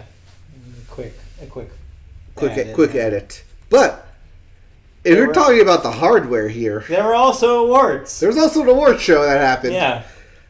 In between all these performances and tributes. One of the main tributes being Prince. Because I guess every 5 years we need to have a Prince tribute. Yeah, it seemed weirdly timed because I feel like it's been like a little bit long since that happened, but sure. I thought it was very out of place. Like, why now? Seemed like something that maybe they had on the books for a few years and never got to do it. Yeah, maybe. Maybe. I don't know. But in terms of hardware here, Billie Eilish was this year's Adele by sweeping. Yeah, she swept. Made all 4 of the major categories. Yep. And basically hit top searches on Google.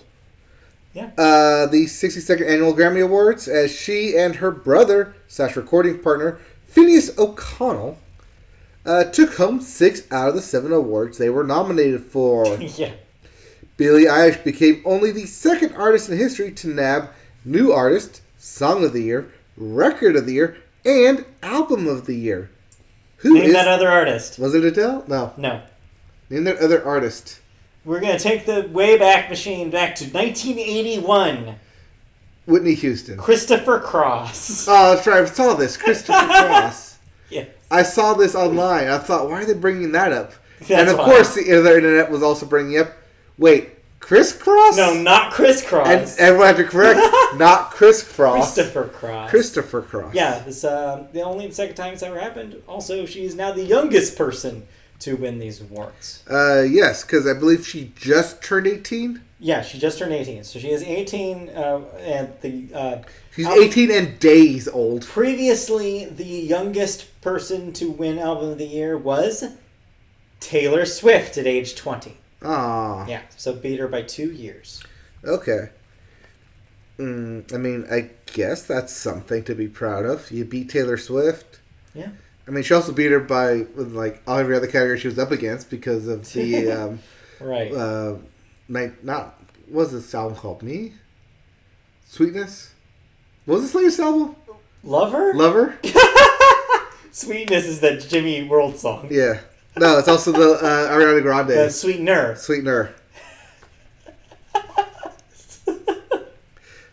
She also... Are you okay? Yes.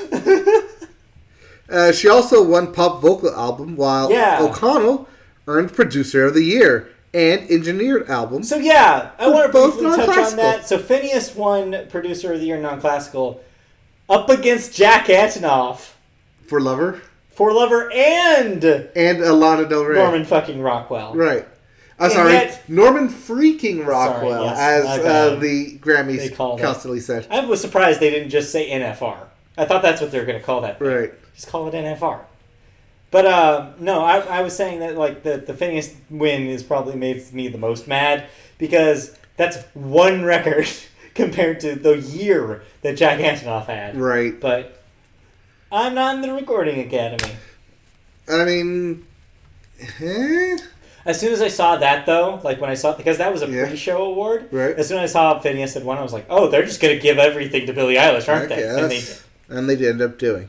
Well, Lizzo also had a stellar Grammy debut as well. Yeah. After opening the show with a Kobe Bryant tribute and an energetic rendition of Truth Hurts, she picked up trophies for pop solo performance, Yeah. traditional R&B performance, and urban contemporary album.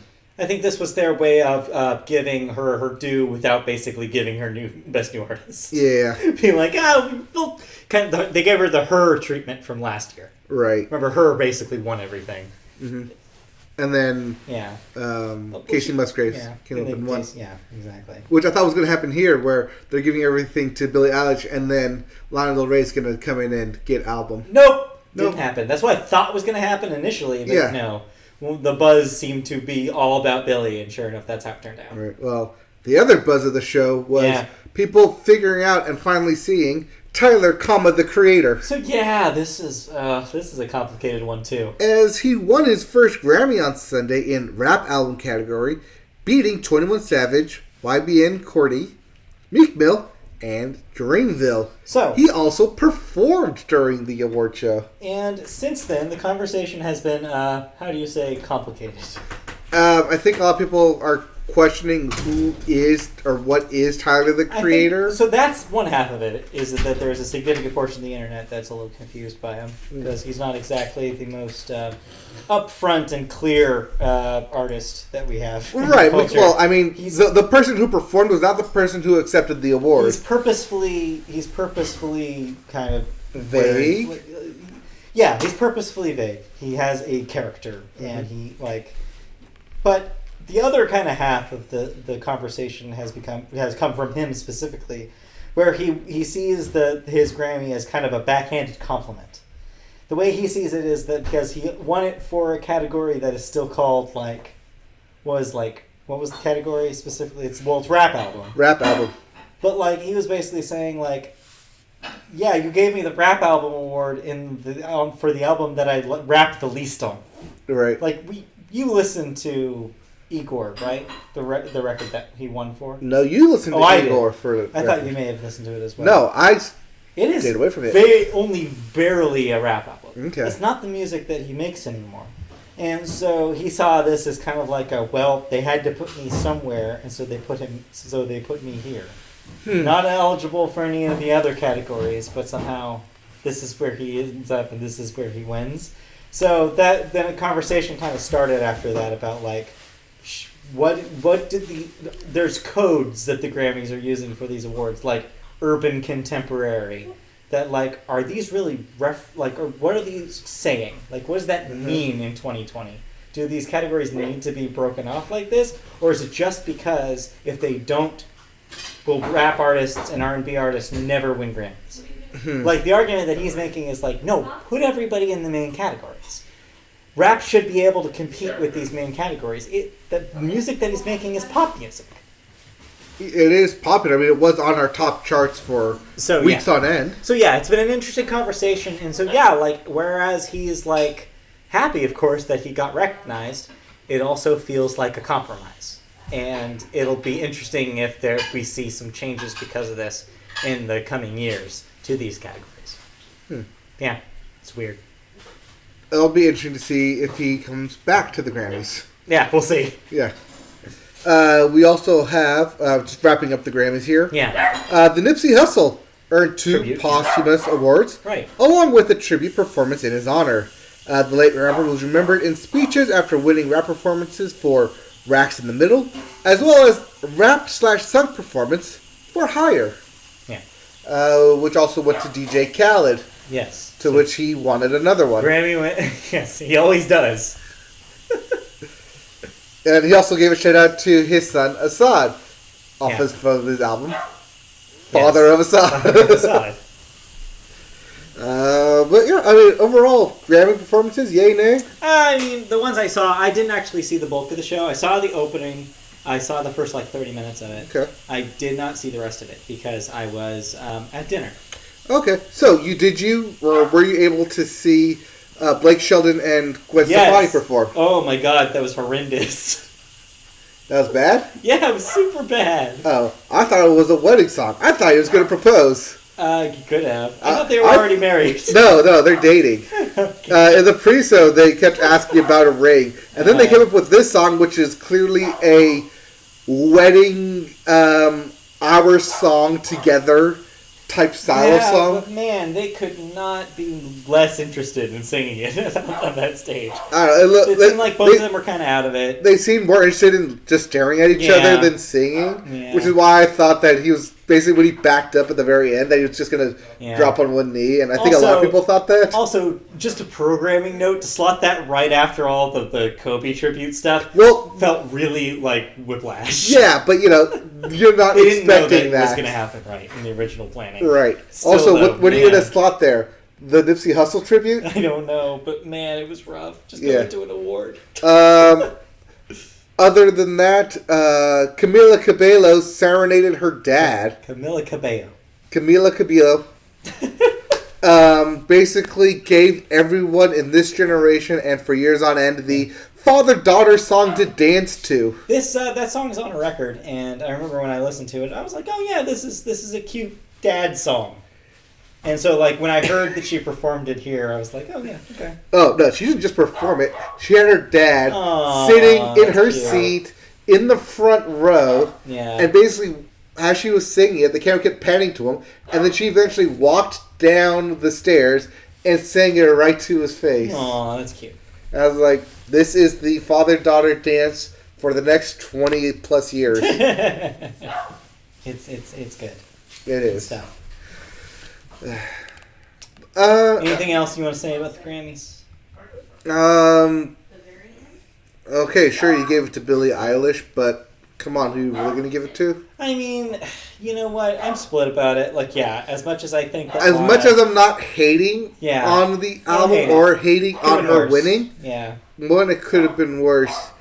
Two, better luck next year, guys. I don't know. Yeah, that's kind of how I feel about it. Where it's it's not what I wanted, but it's an acceptable alternative. But it's still not as good as it could have been. That's how I feel. I feel like there's every year with the Grammys over the last few years, they make little steps forward, but then several steps back. At least it wasn't Lil Nas X. Hey, you know what? He should have won Song of the Year. Yes. Because that was the Song of the Year. Yes, if you're talking about what is the Song of the Year, we literally went through it every single week, and he beat Billie Eilish, except when it came to this. Yeah. They gave him a Grammy for music video, though, so he is a Grammy-winning artist. I guess that technically counts. Technically counts. Yeah. All right, let's finally move on. All right. So, in case you didn't watch the Grammys, are into actual good music. Burn! Not sure who you're burning there. That is a chemical burn. That was My Chemical Burn. Oh, a My Chemical Burn? Yes. Is that a segue? There's a segue. All right. As the anticipated My Chemical Romance December show at the Shrine Expo Hall in Los Angeles, their first one in 9 years, was in fact not a spin-off after all. Oh, I figured because following the announcement of some European gigs, the group has also slated a month-long run of arena shows. It's a tour. In 18 cities this fall. It's a tour. Including stops in L.A. In a much less exclusive venue, The Forum. Yeah. The U.S. tour will begin September 9th at Detroit's Little Caesars Arena. Delicious. For $5 pizza. And wrap up October 11th at the T-Mobile Arena in Las Vegas. The L.A. date is slated for October 8th. They have 2 New York Arena gigs scheduled. One at the Brooklyn's Barclays Center on September 17th. and one in Newark, New Jersey at the Prudential Center on September 22nd. Yep. So, for those of you who wanted that MCR tour, who couldn't make it to LA, well, they're coming to a city near you. I have somebody in my life who will probably want to get one of some of these tickets immediately. I'm sure Blitz already has tickets to these. He probably does. Anyway, it's funny but true. So yeah. Yeah. Anyways, yeah, My Chemical Romance back on tour. I'm interested to see who opens for them. This will be interesting to see. Will they get to open them? No, not just that, but do they play their old stuff? Do they put out an album beforehand? That's the question, is whether there's new music coming. I'm not sure. But yes, they will. You definitely will hear some classics. It will. I mean, yes, because that's what people came to hear, to play. But the question is that, because they have a captive audience, will they play new material? I thought you said captain audience for a second there. Captain audience? Captain audience. No, captive audience. Right. We'll see. Yeah. We will see what happens. All right. Well, this show is getting long. Yes, it is. And we still have stuff to talk about. We do. We have some thoughts. Let's move on. So, I'm going to take a wild stab here and say you did not listen to anything new. Nope, nothing. Okay. Blank week. All right. I played catch-up this week. Delicious ketchup. Delicious catsup. Uh-huh. I listened to Nightfall by Little Big Town. All right. Not Lady Antebellum. The other one. The other one. Well, there's two ladies in it. Yes, two ladies and two guys. The Littlest Big Town. Yes. Nightfall. So you had some fun on a pontoon. That's not this album. Actually, if I was to rename this album, I would call it The Love Gospel by Little Big Town. Okay. Because this album is nothing but love songs. Uh-huh. And songs about being in love. And songs about finding your love. And being with the one you love. And being lucky to be with the one you love. Uh-huh. And sometimes that love isn't exactly a person. Sometimes that love involves alcohol and drinking. Uh-huh. But it's about loving. It's a very lovey album. Got it. It's also a very, very country album, too. Uh-huh. There's a lot of vocal harmonies in this, a lot of runs. A lot of they stuff. Got the runs? They definitely have the runs. They also have a lot of stuff that hits you in the feels. Especially at Stagecoach when you see this big wheel. I don't think they're at Stagecoach this year. They were at it like 2 years ago. Uh-huh. But if you're in a country wedding, per se, coming up, and you're looking for some love songs to play, check out this album, because this is right up the alley of what you're looking for. Otherwise, if you're not in love, and you've fallen out of love, check out Jon Pardi's Heartbreak album, because that is the exact opposite of what this is. But it's alright. It's alright. There's like 3 songs I like on the full album that I would listen to constantly. Uh-huh. But other than that, it is just an all-out love fest of an album. Yeah, I've always felt kind of in the middle about them. Like, whenever I hear a Little Big Town song, I'm just like, yeah, this exists. Mm-hmm. Like, it doesn't do a whole lot for me. I think it's just the sounds. I don't really necessarily like the sound of their voices harmonizing as much as like a Lady Antebellum. Oh, no, there's definitely some really weird harmonizations. Yeah, and I think that I don't know. It might just be a personal thing for me, but like, yeah, just their sound just does not do anything really for me. I don't know. I think it definitely allows them to make their own sound, to have their own vibe. But the one song I will bring up is the wine, the beer, the whiskey. Their drinking song where they call out everything that they're drinking. By bottle's name. Talking about Captain and Gin and Tito and Johnny. Jägermeister. No? All of it, yeah. The reds and the whites. This is your drinking song. If you're looking for a Little Big Town drinking song, it is the beer, the wine, the whiskey. Got it. Good to know. You should just make an all drinking song playlist. I probably do. Like you could probably do it. Or if it just talks about alcohol. Yeah. Yeah, you should do that. All drinking song playlist. I'm looking for next time Like next time we have like a get together, I want you to play your drinking song. Just play the drinking song. Drinking song playlist. And on it, we'll start with Midland's "Every Song's a Drinking Song When You're Drinking." There you go. Yeah. So you already have an opening song. All right. Drunk on a plane. Yes. It's like the pilot. And he's John Party. And yes, drunk on a boat. Sorry. Yes, crowd back there. So much potential in that. Yep. You should Well, make it's that happen. pontoon or a cold one. I could buy me a Chumbawamba's tub thumping. Is that about drinking? Takes a whiskey drink. It takes It's a cider vodka drink. drink. Takes a vodka drink. See? Takes a soda drink. Why do you think he gets knocked down? Because he gets up again. No, but why do you think? Because he's drunk. I thought it was because he's such a pushover. Yeah. Man. You get knocked down. Anyway. Anyways, to move on. Nightfall. It's a love album. It's a love album. Cool. If you're not loving it, you can move on. Well, next week I'll have thoughts, but this week I don't. Yeah, So you let's will move have on. Let's move on to video games. Let's get through video games. Let's try and get through this in about 10 minutes because I got 10 minutes of thoughts. Yeah, God. All right. All right, first up we have new releases. What do we got this week in the world of video games? We have the Crystal Age, or the Dark Crystal, Age of Resistance. So this is, Tactics. of course, based on the current Netflix reboot of The Dark Crystal. Yep. This is for the PlayStation, Xbox, Switch, and PC. It's a tactics game. Yep. We also have Monster Energy Supercross, Yes. the official video game Three. They made 3 of those. for the PlayStation, Xbox, Switch, and PC. And lastly, we have Zombie Army 4 Dead War.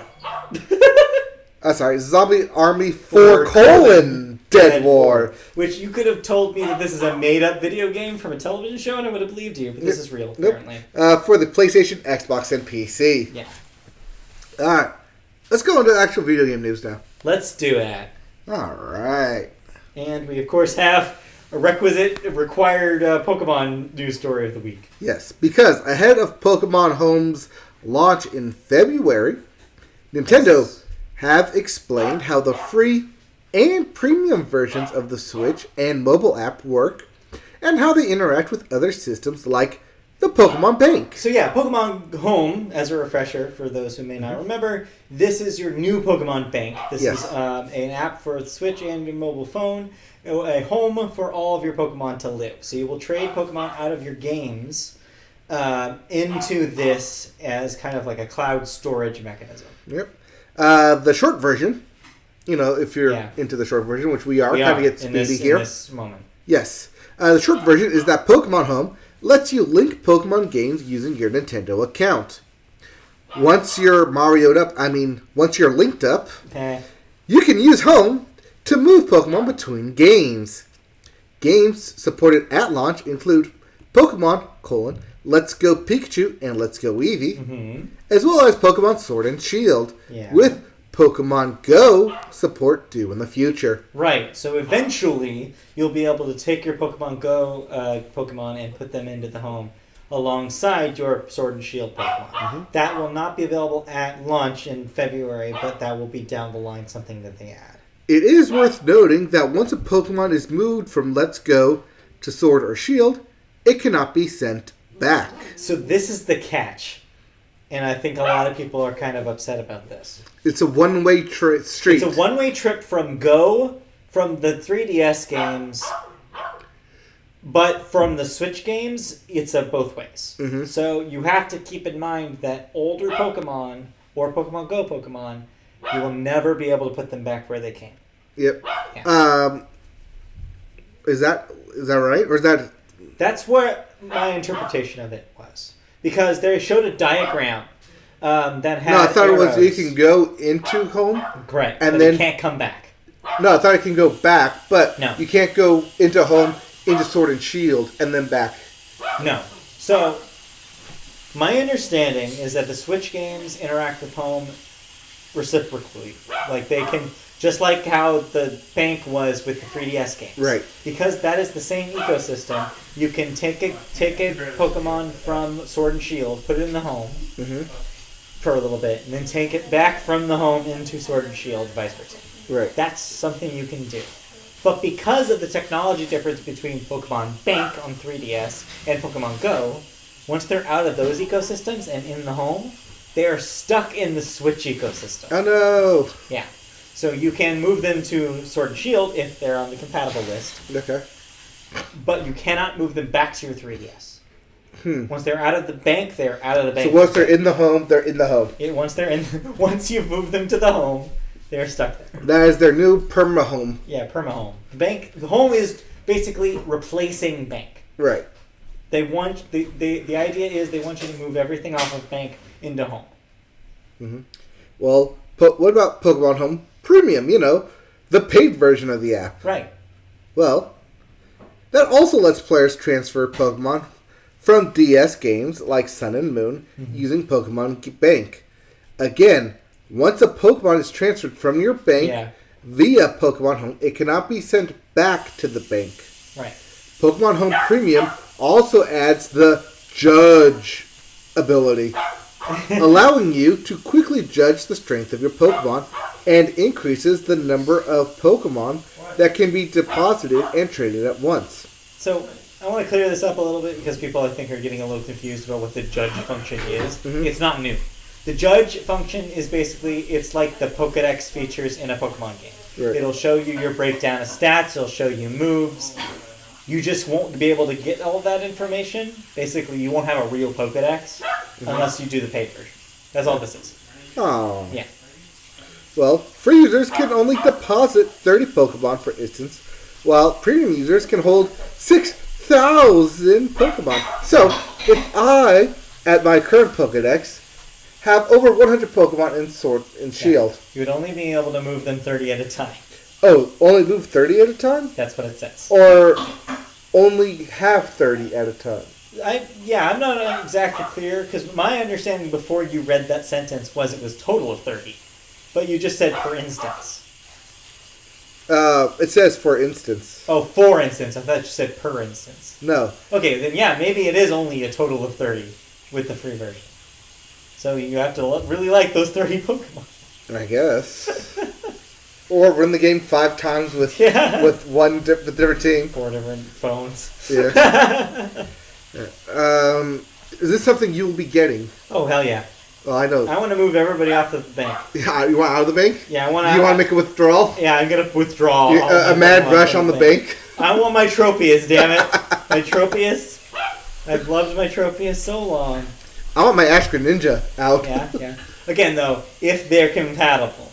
See, we have to wait basically for the list to come out of what's going to be compatible with the new updates to see if we can even move these guys. Right.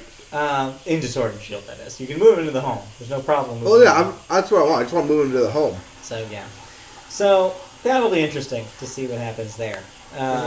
By the way, the pricing isn't listed on here, but it is $16, $15.99 for a year.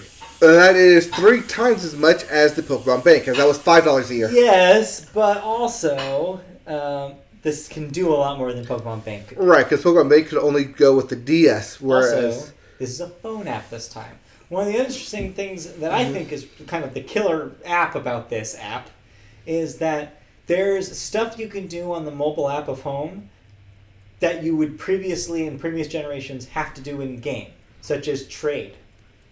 You'll be able to do so with the app. So, for example, instead of just talking to your friend about, oh, well, next time we both have our Switches in the same room, we can trade our Pokemon. You have this thing that I want, and I have this thing that you want.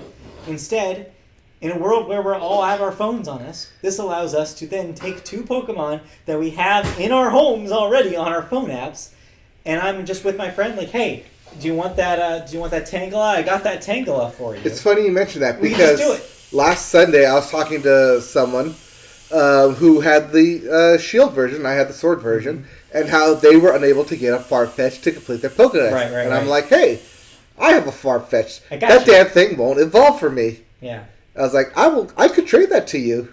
I could catch one and trade it to you. Yeah, in a home in a world where home is in everybody's phone, Mhm. you could have just done it right then. Right. Right then and You there. just say, hey, here's Farfetch'd. Yeah.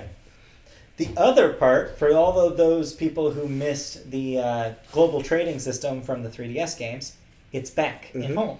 And also available via your phone.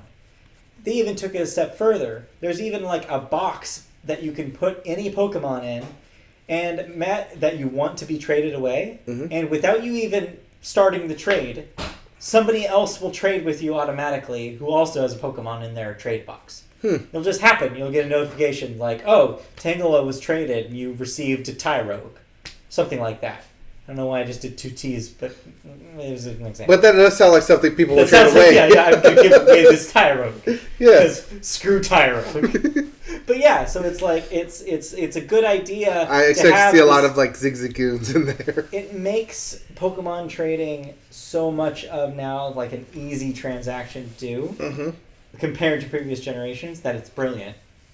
But I think that this $16 a month will probably be A year. more than a lot, or a year. A lot will be more than I think a lot of people will want to spend on this. I think it's a good deal, but I think there's so Oh, it's many definitely a people good that are deal. like, no. But it's also something that if you're gonna put $16 a month, you're gonna year. want to $16. It is exactly what you did. Because people will think $16 a month, not $16 a year. Yeah. They'll see 16, and it's something that, well, if I'm gonna pay 16, I might as well. If this is something I'm gonna consistently use, not something that I just want to have in my back pocket. Yeah. Which is what Pokemon Bank was. It was $5 to just put in your back pocket, but also something you needed because they came out with multiple games. I think Yeah. once multiple iterations come out, this will become a necessity. Also, I think this is also their another one of their mini Trojan horses trying to get people who are playing Pokemon Go into the Pokemon video game ecosystem. Or try to They get keep people to go, trying to do it. or try and get the other way to get people back to Pokemon Go. Yeah. Well, we'll see what happens. But I'm excited to see this thing come out, and I'm excited to try it out because having a walking Pokedex Mhm. of all the Pokemon that I have sounds really cool. Sounds good. I mean, that's next month. One home. Eventually, you'll get launched. Comes home next month. All right. I turned it down. Yes. Speaking of turning things down, Bethesda. They're not in the news for a bad reason this time. Oh no. Yes, for the first time in a long time, they're actually doing something good. Well, for 24 hours, starting January 30th, Yeah. You- Get in. and me, and you, and you, and you, All of you. can get 33% off any Bethesda game on Bethesda.net and the Humble Store Yeah. Wait, 30% and off of everything, Bethesda. starting the 30th? Starting or the the 30th. 31st? Starting the 30th. 30th. That's weird. Starting the 30th. But Yes. okay. This is, and you can help do this to help fight Australia's brush fires. Yeah. Cool. Bethesda Softworks is donating net proceeds from the sale to the Australian Red Cross. There's an inherent sense of guilt to impulse buying, but Bethesda's latest sale wholly remedies that factor by sending your hard-earned money to a very good cause. Yeah. Ongoing and widespread fires have ravaged large parts of Australia since June of 2019, spreading through tens of millions of acres of wildlife and threatening irreparable damages to the continent's ecosystem. Up to 32 people have died as a result of the bushfires, and up to 1 billion animals have also been affected. It is now your turn to go to Bethesda.net and do what you can in order to help eliminate this problem. So this was kind of a slow video game news week, but I included this in here because it's they're doing some good, and this is a way that you can help do some good. If in case you wanted to pick up a real cheap copy of Fallout New Vegas or something, if you Or never got Fallout around to playing 76, it. if you never I'm got not around going to to playing mention that that. pile of trash. Good Bethesda games. You can pick up some good Bethesda games from their back catalog here and have a good time. If somehow you're the one person on Earth that doesn't own a copy of Skyrim, now's the time to buy Skyrim. Heyo! I own 2 copies of Skyrim. Because somehow that happens. One for you, one for me? No, I bought it back on the 360 Yeah. digitally because I was like, oh, it would be cool to just have a copy of Skyrim on my hard drive. When I retired my 360 later and they put out the remastered PS4 version of Skyrim, Yeah. I bought Skyrim again because I was like, well, I just got this Pro. I want to see the Pro of stuff on the remastered Skyrim. And so I bought Skyrim again. So I have 2 copies of Skyrim. You know, this perpetuates the cycle of them putting out Skyrim Everything, copies. because they know people like me will buy Skyrim on every Pro platform they own. What else? What other game perpetuates that cycle? Boy. Kingdom Hearts. Yes. As I will continuously buy anything that thing comes on. And this is, of course, your segue. Yeah, it is. Because you played the Remind DLC. I bought, played, and beat Kingdom Hearts Rebind. Remind me why this was a good purchase to make. Kingdom Hearts Remind Uh-huh. gives you, the Me? player, a chance to fight all Yes, of the you. ending battles. You know, the actual good, like really good parts of Kingdom Hearts 3. I'm using air quotes, even though you're not. Go ahead, you can use all the air quotes you want, because I'm going to see a bunch of air moves. If I remember correctly about playing through Kingdom Hearts 1 and 2, boss battles were my least favorite part. Boss battles were the best, although you can only play them through them once, and then that was it. But this time, Remind allows you to go through the same battles, except not as Sora. This time, you get to play as one of the other people who are also in that battles, including Riku, Roxas, Blue-haired Aqua, girl? Yeah, yes, there we go. Blue-haired girl, Kairi, everyone, Nikki, all your favorite Everybody. ones. What about... Let me try to think of a Yes. character from Kingdom Hearts. Yes, all of these previously unplayable characters. Nominee. She is in this, yes. Okay. Not playable, though. Did you already say Roxas? Yes. Okay. It throws you... Xehanort. You fight him, and then him again, and then him again, and then a part of him, and then a part that's him, and then his Okay. Heartless, and then his Nova. Does anybody get Norded? Not specifically, but they do bring it up, yes. my limited knowledge of Kingdom Hearts. Yes. Anyways, yeah, this allows you to play through specifically the last Does world. Lingering Will show up? Yes. I love mentioning Lingering Will. Yes, you play as... You play as Lingering Will? you play alongside him, I believe. Lingering William. I don't remember if you actually play as him. Does he They play linger? alongside him. Does he linger around? Does it have to? Lingering Does it William? have to? Yeah. Do you have to let him linger? I got what you're doing. Anyway. Anyways, this is a perfect example of what a DLC Oh, should be. okay. It is something that is extra. It is something that is indeed extra. You don't need to Hashtag. play this in order to get the full story. While it does expand on some of the story post game, Uh-huh. it also does expand on some of the Post-game. story that happened within the game, Mhm. if that wasn't made clear enough. But it also a And it's Kingdom Hearts, so it wasn't. challenge. Well, I mean, it gave you answers, and then it also gave you a bunch of other Bunch of questions. more questions, yeah. Yes. But it also just basically threw you in. And that's one thing I loved and hated about this thing, is that new boss battle, you can either play as Sora or as the new character. Mhm. And I always play as a new character, but in doing so, I was thrown into a situation where I didn't know what my moveset was. I didn't know what was preset on me. I didn't know what equipment I had on me. Yeah. And I didn't know a whole lot of stuff. So it was a lot of death by combat. But do you think and that trial that and made it a error. little bit more interesting than it would have been if you had just been Sora the whole time? Oh, definitely. Yeah, so maybe that's kind of like, you almost gave yourself an artificial difficulty increase. Yeah. Yeah. I also gave myself an artificial difficulty increase by playing as the critical mode. Well, that's not an artificial one. That's a real difficulty increase. Yes, but playing on critical mode is the only way to get the 2 new Keyblades, Uh-huh. the Oathkeeper and Oblivion Keyblades, because in order to get the Oblivion Keyblade, you had to beat the game on critical mode, and that's the only way There's you an Oblivion Keyblade. Is there a Skyrim Keyblade? can... Put it on everything. No, but there's a Scala at Kylum place. I don't know what the hell you just said. Kylo Ren? I word vomited there. You did. It's Kylo Ren Keyblade. Got it. Anyway.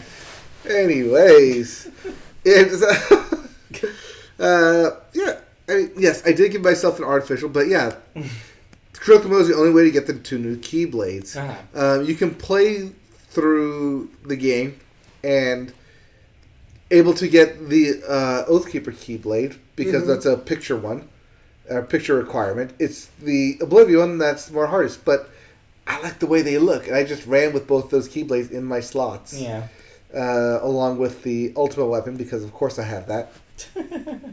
Yeah, it's a fun DLC for those of you that are very into Kingdom Hearts. Yeah. Like you. Yes, like me. I am a prime example of who this DLC is for. Yes. Other than that, it's a super challenging mode. It's super hard. At one point I did give up because I was like, I don't know what the hell I'm doing here. Turns out I was actually doing the wrong thing. I was fighting someone. Nice. Because there was 2 people in the battlefield, and I kept fighting the wrong guy when I was supposed to fighting the other one in order to trigger the cutscene. Mm-hmm. I didn't realize that because I was taking the guy in front of me head on. Because I thought head on I could take on anyone. Oh, I thought you were going to say head on apply directly to the forehead. Well, I did apply directly to the forehead because I kept banging my head against him, dying until finally I said, screw it. I can't beat you. I'm going with the other guy. And then sure enough, as soon as I got his health halfway done, it triggered the cutscene. I was like, well, shit, that was what I was supposed to do the whole time. Yep. Yeah. Well, sounds like you had a good time. Yeah, I did have a good time. It is relatively short, about 5 hours, maybe. Mm-hmm. Well, yeah, but price point wise, that makes some sense, right? About $30, yeah. It's $30. Oh, it's $30? Yeah. Oh, $30 for well... You're playing for the extra content, though. You're Yes. playing for the extra challenge. But that's not all, because there's more. So, in addition to all of this, there is also the Limit Cut episode. Oh, I hate that when that happens. Mhm. When my limit's cut. Yes, it's named so because it deals with Final Fantasy characters. Oh! Because they limit themselves to You were appearances. noticeably absent in Kingdom Hearts 3. Yes, as people noticed. And so That's what noticeably means. Yes. And so they made an appearance here.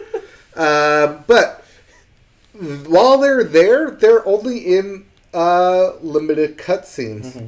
As the majority of the limit cutscene deals with a data version of Sora. By the way, this fast forwards Right, yes. a I am year. familiar with Data Sora. Yes. This fast forwards a year in advance. Uh-huh. So a year has passed. Part of the Remind is basically how they set up how Sora loses his powers. Because he's going to disappear again. And the sacrifice is he's going to lose all his powers. Like, well, there's their anime bullshit excuse of starting at 0 for the next game. Right, yeah. Because of course there is. Yes. But it's always very funny and creative how they go around doing that. It's like, oh, he was asleep for all this time. Oh, you're in a new world. Like, Like, oh, you yeah. lost all your powers. Yeah, this is a different place. Oh, you wandered off into darkness. You lost all your powers. Oh, you permadeath this time. I'm going to send you back without any powers. Oh, you lost your memories. Sora's like living a roguelike. Oh, you're a data version, so you don't know all your stuff. Yeah, what do you know?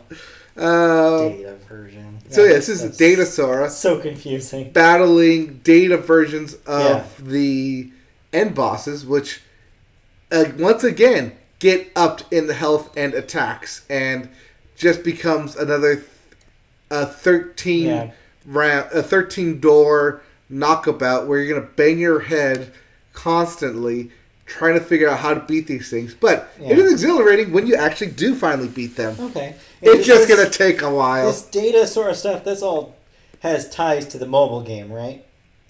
No, this No? is a different Sora. But yes, there is a Data Sora to What? the mobile game, but this is completely different. What?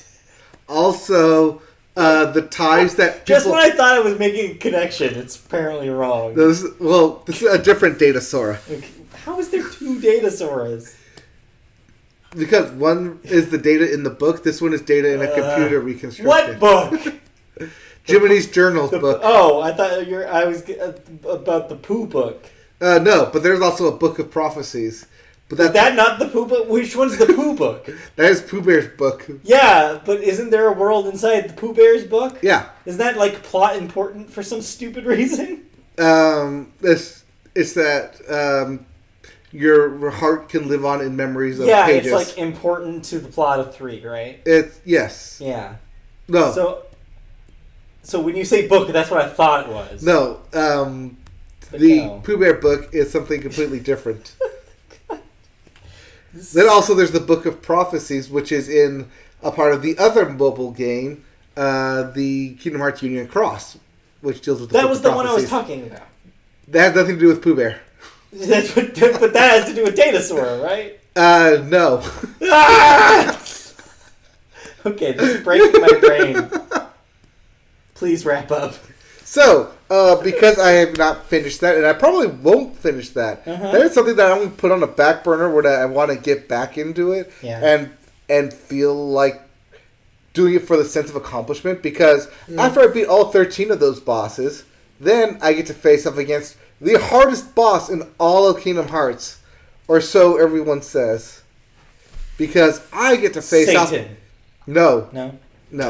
Okay. It is Final Fantasy 13 versus 2 main character wannabe. Hold on. That game was never made. By Nomura. Which it was. Which we talked about. And yet, he's going to force that game to be in here. Yeah, so we talked about a little bit about this off the podcast. Yes. It seems like the internet is having a field day with this one, basically saying like, wow, Nomura didn't get to make Versus 13 in real life, so he's making it in Kingdom Hearts. Pretty much. It seems like he's using a lot of the same character models and aspects from that game and shoving them into this game. It is interesting because at the very end of this battle, there's a, quote, good death, or a good ending and bad ending.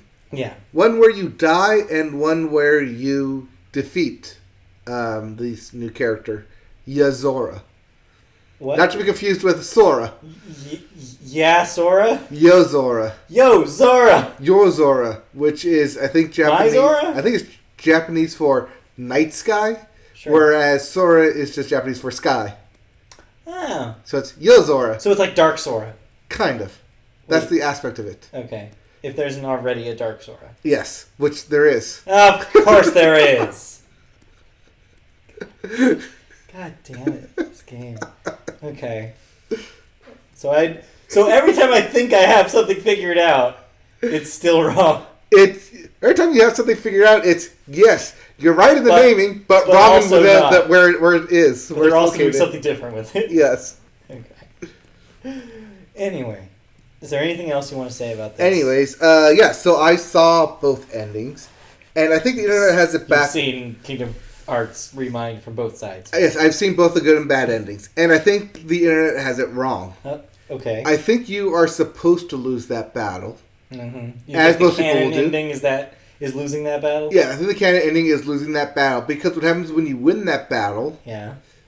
Well, so what happens when you start the battle is Zora says, I've come to save you, and then you fight. And then if you lose the battle, you end up in a crystallized form. Oops. And then that's it. But if you win the battle, it cuts to Yozora waking up in Shibuya, which is... This is connected to the secret ending in 3, right? Yes. Where they also end up in Shibuya. Well, no. So that's where you fight him, in Shibuya. Okay. It's uncertain where Yozora wakes up in. Okay. Assumption it's his own world. And then the driver, he's in a car, and the driver of the car asks him, like, well, did it work? And then he responds, my power wasn't needed yet. So I take that as he's meant to beat Sora in order to save him. Maybe. And so he will constantly go back until he beats Sora. Like a looper. Yeah. So I think that's how it's supposed to end. The true ending is you're supposed to lose, be crystallized, and then he's going to save you in crystallized form, and that's how you lose your powers and like how time passes without you actually aging that much. Maybe. Perhaps. Because if you beat him, you're stuck in that world. So does that mean that he's in the same world as the World Ends With You kids? That's where they go to, potentially. Because in rare moment of me actually knowing something, I played World Ends With You. So I know all about that. Yes, also by Nomura. Yeah. And I think that part of that Kingdom Hearts 3D game, Dream Drop Distance, which also has Worlds with You characters in it. One of the characters, Joshua, right, makes a strong connection with Sora and Riku and basically exists within both worlds. Right. Also, screw Joshua. He's my least favorite thing about that game. Right. Well, I think he's the one who told Yozora to find and save Sora. Right. In the other Shibuya world. Okay. Which is why they fight there and why he's looking for him. Also, it threw a twist of an ending where Yozora says, "That's my name, but it's not what I look like." So, who knows what his final design's actually going to be? It's another one of those things to throw a wrench in everyone's plans and part of the whole everyone is part of everyone, but not everyone is everyone type of thing. Yeah. So, Kingdom Hearts, war is on the way. Somehow makes less sense every time they put out a new game. Yes. And speaking of new games, because we didn't talk about this last week. We kind of planted the seed, but we know. Yes. Sort of. Mobile game. Yes. In addition to Kingdom Hearts Remind being released, Nomura did an interview about other games being worked on. Yeah. Yes. The team who worked on Kingdom Hearts 3 is working on a new Kingdom Hearts game. A Kingdom Hearts 4 game. But don't go too excited. But that may be a while. Yeah. So, in order to temper those expectations, there is a different game being worked on. Another mobile game that will be due out later this year. Yeah. That is in addition to the Kingdom Hearts Union Cross, wrapping up sometime this year, which also got an update a week or two ago in coordinates with the launch of Kingdom Hearts Remind. But there's also 2 other games being worked on in the Kingdom Hearts universe. So that's a total of 4 to 5 different games being worked on for Kingdom Hearts. Yeah. 2 out within the next 5 years. So this is continues the plan of a new Kingdom Hearts game every year. So I know that a lot of people were kind of disappointed / confused about the mobile game announcement because I think everybody had their money on a Switch game being next. Yes. So do you think maybe the Switch game is next year? Possibly. They also said that one of the games being worked on, but not the mobile game, is a Xehanort specific game. It's codenamed Xehanort Story or Xehanort Saga. Do you think that's the Switch game? That might be the Switch game. Weird. Okay. But in addition to that, Nomura also released a teased image. In it, he had young Xehanort and young Ericus. In addition, with 3 outlines of characters yet to be filled in, indicating that one of the next games being worked on will talk about these 5 want to be Keyblade wielders because they are. I say that in all respect because as much respect as you give to a digital video game, right? That because they're drawn as their young versions, that they are still Keyblade wielders in training and not yet Keyblade masters. Who's this, like the Kingdom Hearts Suicide Squad? It's the Kingdom Hearts Academy. Sure, okay, yes. My KH Academy. Yeah, Getting the anime studio on that pronto. Pretty much. Alright, anything else you want to say about this before we can wrap up and end this godforsaken podcast? You want to end it? I think we can go for another 2 hours. We're past 2 hours. This is the time. All right, let's call it. So I'm glad you had fun with Remind. Yeah, I did. You continue to have fun with I continue to have fun, and I will continue to bang my head against a wall defeating... Because I beat the 2 enemies who aren't Xehanorts. And so all I have left are different variations of Xehanort. And you got too many Xehanorts. Alright. Alright, let's wrap it up. Plug away! Thank you for bearing this episode Rawr. of the Media Boat Podcast. I told you it was going to be a long one. If you want to watch it live, we are live every week. Catch us on YouTube. Go to youtube.com. Media Boat Podcast, just search that and you'll find our page. Comment, like, subscribe, click the bell. You'll get notifications when we go live. That's typically on Wednesday nights at 6:30 p.m. Pacific Time. You can also hear us in podcast form, wherever you get your podcasts, including Apple Podcasts. Just search Media Boat Podcast and you'll find us. You can also find us on social media. On Twitter, our handle is @MediaBoatCast. Facebook, search Media Boat Podcast and you'll find our page. You can comment there as well. You can find us on twitch.tv/MediaBoat, every once in a while playing video games. You can find us on patreon.com/MediaBoat, and there you can help us by donating money. As little as $1 a month is good enough to help us on our merry way making podcasts for you. So consider donating at patreon.com/MediaBoat. Hell yeah. And did I miss anything? No, I think I got everything. I think you got everything. Email us at mediaboatpodcast@gmail.com if you have any questions for us. And you can participate in the chat on the live shows as well on YouTube. Yep. We read some chat messages today. Yep. We will in the future, so please. Yep, consider chatting some with James us. Bong, Yes. which might be the title of this episode. James Bong. So yeah, thanks for joining us for this episode. We will be back with another episode next week. It won't be as long, Yeah. promise. Less stuff talked about, but we will have the Super Bowl talked about. Yeah, we will. So we'll But be that's back. but that's just a blurb. We will have our Oscar predictions next week, Yes, though. we will. So stay tuned for our Oscar prediction episode next week. Thanks for joining us, and see you next All time. right, we'll see you next time. Okay, bye. Bye. Whew, 2 hours. Whatever happened to the time?